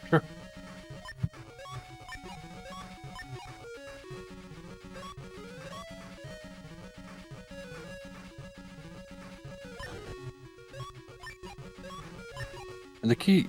Oh, he's back. The worm. I was so disappointed. Well, welcome, winner Corbett, and then Narblast. What an incredible race. Thanks for joining us, you two. Yeah, great race, fellas. Yeah. So amazing, yeah. You know, we got a lot of questions we want to ask you. We want a lot of feedback, all that stuff. But I think just right off the bat, I just want to hear what your thoughts, what happened there right at the end. It looked like Narblast had a pretty comfortable lead. I know he lost the hammerhead power up a few times, but just the way Corbett came back so quickly on that final boss, that was just an amazing finish. What happened, guys? Yeah, so with that fight, if you get the hammerhead glitch, which is where you collect it, but it doesn't give it to you, you're basically losing 10 seconds every single time. Like there's no give to it because the cycles are at set paces. So yeah, each time it messes up, it's 10 seconds. I knew I was kind of ahead by a little bit, but every single time it would happen, it was in my head. It was like, remember the wizard when it showed the kid and the other guys like on the screen where they would like catch up like on the little lot. They're like on like lines. Every time I would miss one, I would just assume he would like pop up 10 more seconds, and then I misread the screen at one point. It was red, and I thought I saw it blinking in the corner. So I picked up the star to kind of just get a hit and kill it, but I guess I saw it wrong. So with the star power up in particular, you're losing 2 cycles because it lasts so long that it eats up the whole next cycle of power ups. So like when that happened, I kind of knew it was over. Yeah, that was. Oh, that and the Earthworm gem snipe. I don't know. I don't know who else got it, but I for sure got that. Oh, you mean the 4-2 boss? No, the worm. Oh, the worm. Oh, you died to the worm. Yeah. So how many people did the worm kill? I just gotta know. Yeah, I'm curious. Just Narblast. Oh no. Also Arno and Narblast. Okay, so 2 out of 5. Yeah, about right. Yeah, it's about half. Yeah, it's about 50%. Yep. And we also had Paul Saltine just finish up with a 136.13, so just 6 minutes behind both of our leaders. But very exciting race, guys. You guys were going back and forth with quite a bit. I believe, if I remember correctly, Corbett had the lead maybe like 10 seconds going into Sonic Spinball, and Narblast was able to go out of Sonic Spinball, gaining that time back, and then a little bit of a lead. Moonwalker, there's just not a lot of time Wonder Boy, there's not a lot of time to gain or lose. You guys were kind of just set at that point where Sonic Spinball spit you out. That 10 seconds, 20 seconds difference.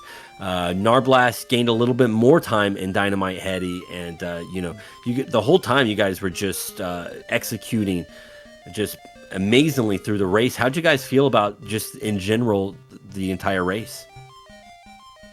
I mean, the fact that my Sonic went so well, that's kind of when I thought I had a chance at it, you know? Like, that's where you that was the gauge for me. Like, how long would it take for me to get out of Sonic? How long was your Sonic then? Or I don't know. I threw my splits in the garbage. I don't know. Okay, I see. Okay. Yeah. It was a PB, though, and, like, my PB is like a 360, it's like a 352 or something, so it was faster than that. Oh, wow. So far, that is amazing. Yeah, I think I had like a 5 minute there. I lost a lot of time on that, yeah. I got that weird, there's like a weird glitch where you can, like, roll. In the first screen, you can roll into one of the pipes that takes you to the second area that you need to go to Robotnik or whatever. After getting the last emerald, right? Yeah, I've gotten that a few times, but I failed to get that in this run. Yeah, I done it once. Nice I don't know how to control it. That game does what it wants. Yeah. I was still happy with my Sonic true. time. It wasn't terrible. 5 minutes was fine with me, but yeah. Yeah. We were talking yesterday. Like, anything around 5 would be fine. You know, like... Yeah, that's how we saw it. What was the final time? Corbett's final time was 1 hour, 30 minutes, and 5 seconds.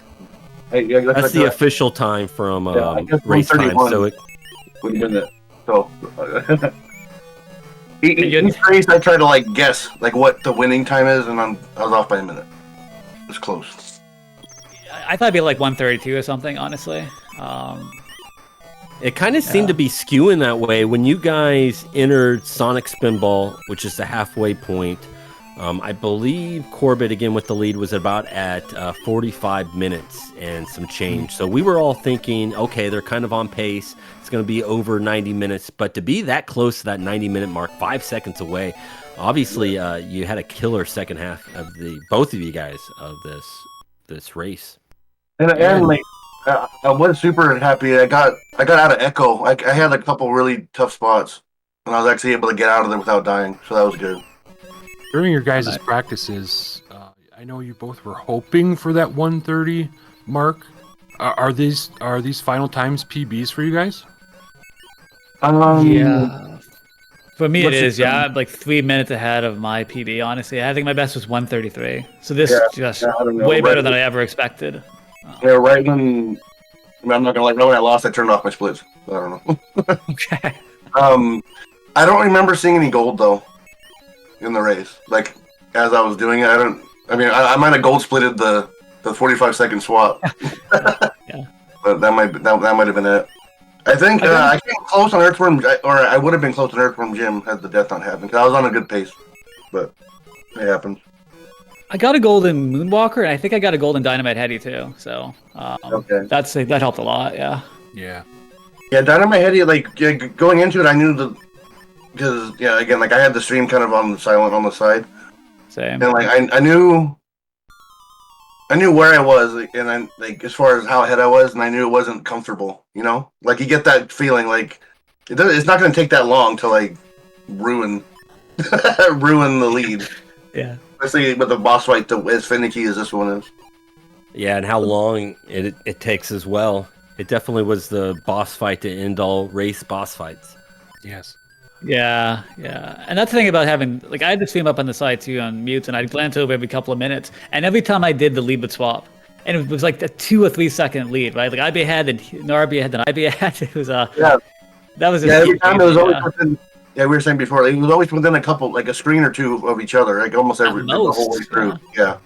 Yeah, it was going back and forth. We couldn't keep track in Moonwalker. I mean, it's just that game's a little weird. Yeah, but outside that, it was like back and forth the entire time. It was definitely anyone's race. I do thank you guys for not making us finish that stupid game. I've had to play through it a couple times already. That ending is rough. Yes, it is. Yes, it is. So it doesn't even seem like the same game. I don't know what they just like threw the end of another game onto Moonwalker. And we're like, okay, you're right. Oh, we can't finish this in time. Why don't you have? Okay, we'll just cannibalize that game. It's like, you guys are working on the shooter. Okay, yeah, just throw that in the back. It's fine. Totally remember that from the movie. So, since we know how you feel about Moonwalker, what were your guys' impressions of this race? Favorite games, least favorite games, general impressions?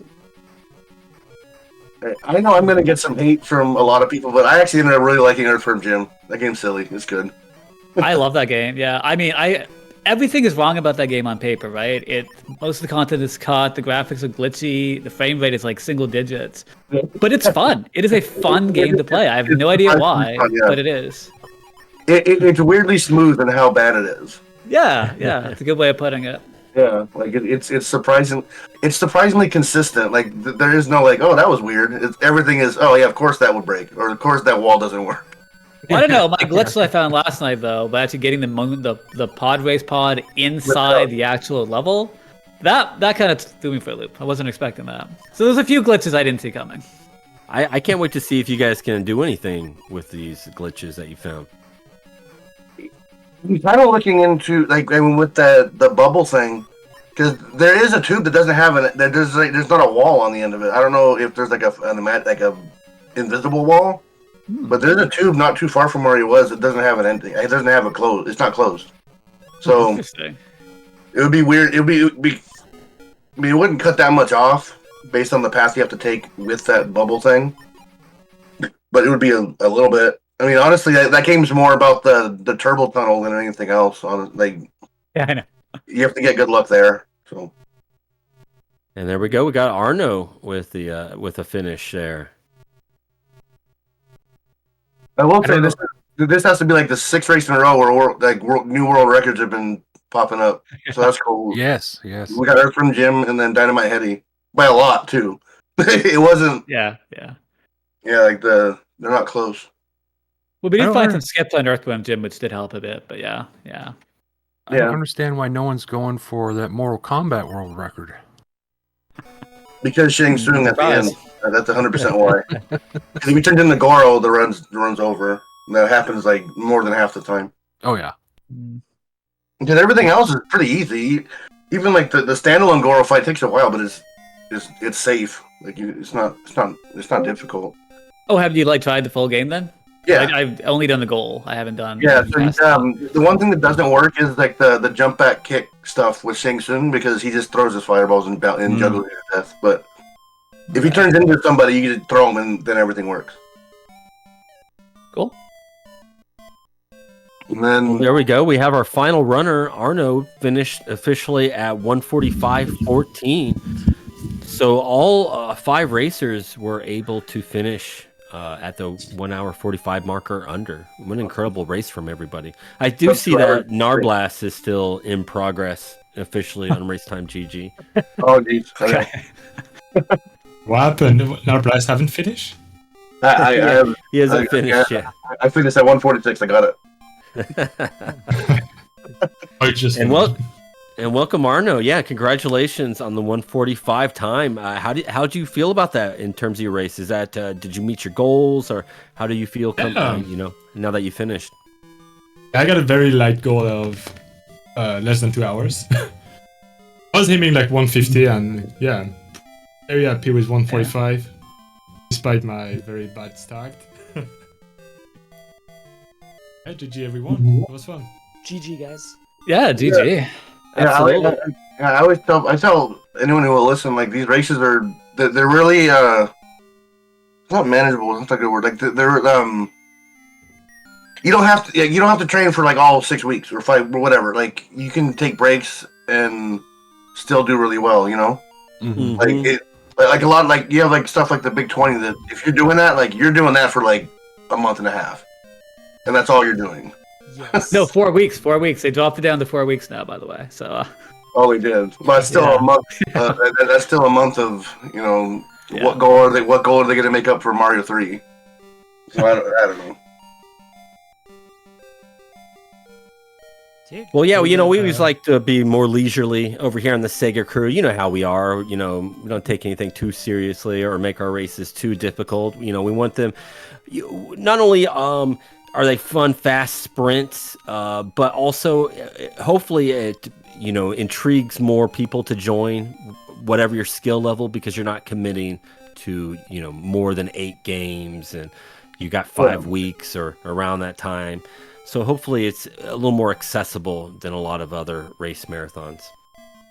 Yeah, if you look at the spread of times too, like there isn't that big of a gap between any of us really. I'm looking at this now. This is actually insane. Yeah. Hey, and welcome, Paul Saltine and GG. Hey, thanks. So, Paul, now that we have you, how'd your race go? Did you finish? Did you where you wanted to be? What were your thoughts? Buddy, oh my god, tale of two halves. Holy crap. We started out pretty good in Earthworm Gym. Ecco just fell apart. I lost like 3.5, 4 minutes in Ecco. I died so many times. Oh, And like I was feeling pretty down there, not gonna lie. And then Mortal Kombat was kind of trolleys too. Lost like another minute there. I was like, holy shit, this is all coming all apart. Everything after that was fine. Honestly, I PB'd big PB in Spinball. I got like 409. And then I PB'd Dynamite Headdy with like a 15:15. I was like, holy crap. Yeah, Dynamite Headdy is yeah, again, with you weirdly you lose time in like big chunks in that game. Yes, if that It's not like beetle just 1,000 cuts. It's you just get stabbed in the throat. yeah. Okay, so I do have a question. Why did you guys make the Streets of Rage goal kind of like in the middle of the level? because we had a hard time finishing that level. Oh, thank you. Fair, that's a fair assessment. That's fine. I was just curious. It just seems like a weird spot to stop. It's like in the middle of the middle of the level. Yeah, we Yeah, we we wanted to do Beat Stage 2, and it just was a chore, and we were just like, God, I don't even want to do this. Why is anyone else going to want to do this? And Beat Stage 1 would have just been way too short. And so we were like, hey, look, there's a palette transition in the middle of Stage 2, basement, perfect, reach basement. So, it was... Thank you for being charitable. We do appreciate it. Absolutely. And thanks for cutting off the ice world or whatever in Echo. I tried playing it and it's not fun. Yeah, I really wanted to include the ice world because that's where you reach the whale. Yeah. And I wanted that to be the goal because the whale sprite or the sprite of it's really cool. It's really big. It's like talk to the blue whale. That's just perfect. And I'd play through that level and I'm just like, God, I don't want to do this. Yeah, right. Yeah, because I played through, I tried to play through almost all of them. I haven't gone through Monster World yet, but usually with these races, even if the goals are short, I try to just see if I can beat the game, Mm-hmm. And Cool. Spinball, I got close, and then Monster World, I haven't even looked at yet. But that, again, I've been saying I love the direction that Sega took Wonder Boy. Like, it's so much better than what the Nintendo did with Adventure Island 1, 2, and 3. Oh, 100%. Yeah, agreed. Yeah. I The think a bunch of Metroidvania us- approach just works so well.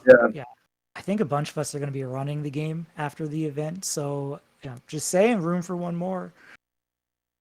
Yeah, I can't wait. Yeah. All right, I gotta get out of here, but every time, thank you guys for running this stuff. I know it's tough, all behind the scenes stuff. I appreciate you guys and your efforts. Your lists are always great, and looking forward to what would the next one would be. Mega 16 is that next? Or what's next? We'll see. It's all up to the Mother Brain since that's his race. We'll bring it back when he's ready. But if he is ready to bring it back, it'd be over the summer. If we don't have that one, it won't be until October for Sega 8. That'll be Sega. Yeah, it'll be the Sega. Yeah, okay, yeah. I mean, I'm looking forward to checking out Monster World. I was able to go through Sylvan Tale. That game is nice. Great. Yeah, that game is very fun. So I am looking forward to finishing up Monster World. And good work as always, guys. I appreciate the thought that goes into most of the goals. I mean, I'm not Most of the goals, yes, most of the goals. Absolutely. Well, thanks, Well, we appreciate it, and that's what these races are all about. It's just exposing everyone to all these really cool games, or not cool, but maybe fun and different communities, and maybe get more times up on these leaderboards, which you guys did. So, we always appreciate you guys. sorry to cut you off. I don't know how many races in a row there's been where new world records just pop up. It happened almost every single race. At least one. Most of the time it's like 3 or 4. So, absolutely. There's just not a lot of runners on these Sega games. So, the more people, and I always say this, you don't even just have to race, just even picking up these games and playing it. There were people putting up strats in our Discord that didn't even compete today just because you have more eyeballs, more controllers on these games, and stuff happens. And now all of a sudden world records crumble, and it's always different ideas. so much fun. If there's only 3 or 4 people running, they all have the same idea. They're not going to grow. So it is interesting. I that's one thing I really like about these races in particular, is there always seems to be some type of breakthrough. Something happens, and times just get crushed. Like it's neat. So yeah, like with the Earthworm Gem, right? But we came up with found that I forget who it was, but they found that skip in What the Heck, right? That was such a cool way to break the game. Viper, yeah, because oh man, the alternative would have been such a pain. Oh yeah. Oh. Glitching to the floor. Oh, that sucks. Yeah. But trying to find the hole in the floor or whatever. That weird thing. Yeah, I don't know what that was about, but yeah, they just get easy to execute and it saves so much time. Yeah. Anyway, take it easy, everybody. Have a good Well, one. thanks so much. Absolutely. Yeah. Thanks so much. Well, hey, I know that we got one more racer out there, Random 64. However, I was checking out his stream and it's just buffering for me. Can someone see if Random 64 stream is all right? Because we would really love to raid him. And is it Random 64 just on Twitch? Yep, just like that. Yeah, I'm seeing a buffering icon too. Yeah.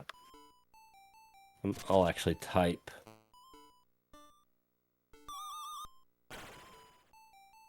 Well, excellent. Well, we'd love to hear, your thoughts, Paul, your thoughts, Arnaud, on some of your favorite games, least favorite games. What'd you think of the overall race? Do you want to go first, Arnaud, if you're there? Yeah, I can go first. I think overall that's one of my favorite Master8 Race. Pretty much like all the games. My least favorite is Mortal Kombat. I think I almost give up on the race because of that. Yep. 3, I don't know why. Dynamite 80 was great. The music is great, the vibe is good, animation is fun.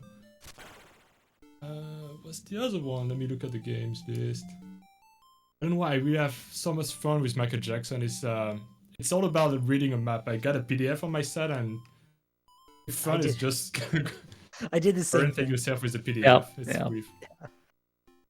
Least favorite also is Sonic Spinball. I don't like Spinball in general. Or Pinball, sorry. Yeah, all the games are great. Love it. Except maybe it's Earthworm Gym too. Is a bit too laggy. But I get fun with it. It's a fun game. Yeah. I mean, if you've frequented my stream in the last month, you know how I feel about Earthworm Jim. I've said many negative things about that game.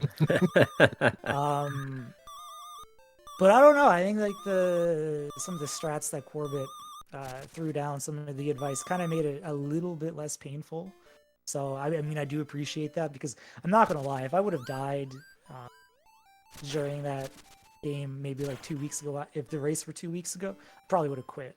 Probably would have just walked away and did something else with my day. But yeah, no, I mean, like, I wasn't a big fan of Ecco.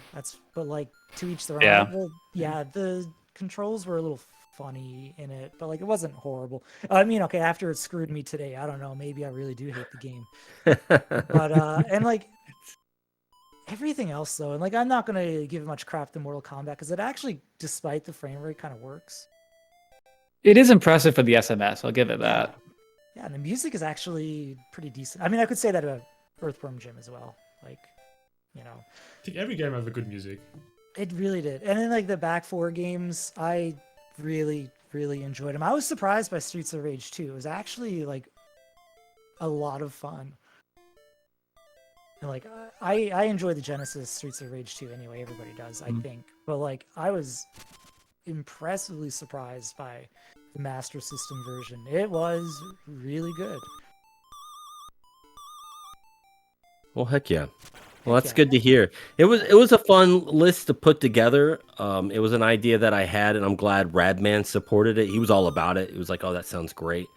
And we actually, sometimes ideas don't work. Sometimes the idea is better than what actually comes about it. So, Yes. we were very happy that these games were fun to play and we were enjoying the list. And, we made sure to whittle it down to games that we thought you guys would enjoy. And, walking away, I'm glad that, the jank was jank, but you guys had fun with it. And there were some few surprises. And, I think the biggest surprise was Earthworm Jim. You just look at this game and you think it's a piece, and it is, but damn, why is it so much fun? Yeah. And like with Mortal Kombat, I wanted it in the race, but I'll admit I was really afraid it would make people not race because of the way it is. But I was surprised most people didn't really care either way. When you first announced the list, I was afraid of Mortal Kombat because those are I'm not good at those types of games at all, and it's like it's kind of one of those games, like especially when we were playing on hard mode. It's like, well, one mistake could really just throw you off. But like when you got to kind of get comfortable with a strategy that you wanted to approach the game with, it was pretty good. Like there's a little bit of wiggle room if you made a mistake, depending on who you were fighting. Yeah. Absolutely. Well, anything you guys would like to see in a future Master 8? I at some point, I don't think it'll be next year, but at some point I would like to bring back like the voted list. But if we don't do that, minus Alf, obviously, but if we don't do that, is there anything that you guys would love to see on a list, not want to see on a list? Ooh, good question. I'm not still super familiar with the Master System library, and I understand that if you're stuck with North American games, you're a little limited. So I don't know. ZG, I best of. I've been thinking about that. I think that'd be really cool to do that for like a number 9 race, because then we can take like the best game from each race and put that as a slot. And so then it's like the best of all 8 races in one race. So I kind of have been thinking about that, but that'd be down the road. This was the 4th one, right? That's like Yep, this is the 2030, 4th I one. think. Yeah. Well, we'll all still be doing this. I'll mark it in my guarantee calendar. Yeah. Yeah, right. Yeah, we'll see. So maybe next year we'll do 2 of the best games from each. There we go. That way we're all still alive and still playing video games. I'm hearing Hang on it. We did have Outrun before, and that didn't go over too well. Did it not? I like that. Yeah, it was. Yeah. Well, I know that Narblast still has. I don't know about still, but I know that he kind of got screwed in that one, and that really cost him the race. And Shanna Berry Blast, I think she was up for 20 hours or something playing that. That was game. actually like the highlight of my day after when she was going through the list blind. Like that was entertainment for hours. That was a lot of fun. It was. She's my wife and we lived together, and I had just bought a brand new Sega Genesis controller, and she was complaining about the controller, and I was like, oh, okay, I'll break this out for her. And oh man, what she did to that controller during Outrun, and it was this virgin Genesis controller, and I'm just like, no, why stop it? That's my memory of Outrun. But excellent, yeah, and we always have the Master 8 general chat open in our Discord. So, if anyone wants to join in, let me know what they might like to see, what they would not want to see. I'm always all ears. I know for next year, I had Grand Coon already reach out to ask to be part of the selection committee. So we'll have some fresh blood next year as well on the selection committee. It should be a lot of fun, and hope to see everyone out here next year. Hope to see people here for Sega 8. And I know this year's Sega 8, we are going to do a fan voted list. So it'll be the first cool. time that everybody can kind of vote in for their favorite Sega Genesis games race list, and we'll see what we can come up with. We'll probably put that out whenever Segathon this June happens. That way we can have the most audience voting on it. And that's right, Segathon this June 9th. There's still plenty of time to submit. May 5th, I believe, is the last day to get your submissions in. What is that, like 3 weeks away? So we got 3 more weeks to get your submissions ready for Segathon. Yeah, now that Master 8 is over, Arno, you can concentrate on some Segathon. But yeah, get your submissions in. Well, do you guys have any closing thoughts? Any final thoughts before we move on? No, thank you, Shane and Radman. We appreciate what you do for us. Oh, of course. What about you, Radman? Do you have any final thoughts? Anything you've kind of been quiet the last since we started interviewing? Do you have any final thoughts for this year's race, next year's race, anything like that? Oh, just busy listening to everyone else, but pretty simple. Thanks for all the participants for Master 8 this year. A job well done. It was a fantastic race. Loved watching it. That's Well, really awesome. about it. Well, cool. And we're always doing fun stuff like this. We got a great community over on a Discord. So just put in that command Discord if you want to join. We'd love to see you there. We're just a bunch of chill gamers. Some of us speedrun, some of us don't. We like to have events. Some more casual, some a little more professional. So whatever you're into, we're probably got someone doing it or also interested in it ourselves. But thanks for joining everyone on this. It's a gorgeous Saturday here. Hopefully it's gorgeous where you're at and you can enjoy the rest of your weekend. Thank you so much, racers, for coming out and participating. I know that, I don't know because I've never raced, but I can only imagine how tough it is to just fire 8 games back to back to back to back to back to back and hope for the best and hope that all your practice paid off and, you can put up a good run. I think all of you guys, were in it at one point and, had put up great times. Corbett, it's really cool to see you defend your title. So Corbett's the first ever Master 8 runner to not only get a second title, but to repeat. We got our first repeat champion as well on the Master 8. So thanks for coming back out. I hope to see you next year as well to defend your title, maybe three-peat as well. Absolutely. I'll do my best. Well, hey, before we let you go, definitely follow all these runners. They stream all the time, definitely more than the SegaCrew does. What's your next projects, guys? We'll start with you, Corbett. What are you working on next? Well, I guess 2 main things for me is I want to do some runs of these games. So I want to get a better time at Earthworm Gym. I want to do full run to Dynamite Headdy and Monster World. So that's what I want to do. Just got some little post Master 8 goals. And the other thing is I want to get back to Land of Illusion. Yeah. Want to grind that game for a bit. Yeah. Well, awesome. So yeah, if you enjoyed this list, you can't get enough of it. Definitely follow Corbett85 over there and watch him grind down these times on some of these games. Paul, what are you working on next? We're going to be working on Monster World. All right. You know it. We've got it. Might have to pivot. We'll see once the GDQ game list comes out in a couple weeks. But if not, 100% Wonder Boy. I love it. I might have to start working on Wonder Boy.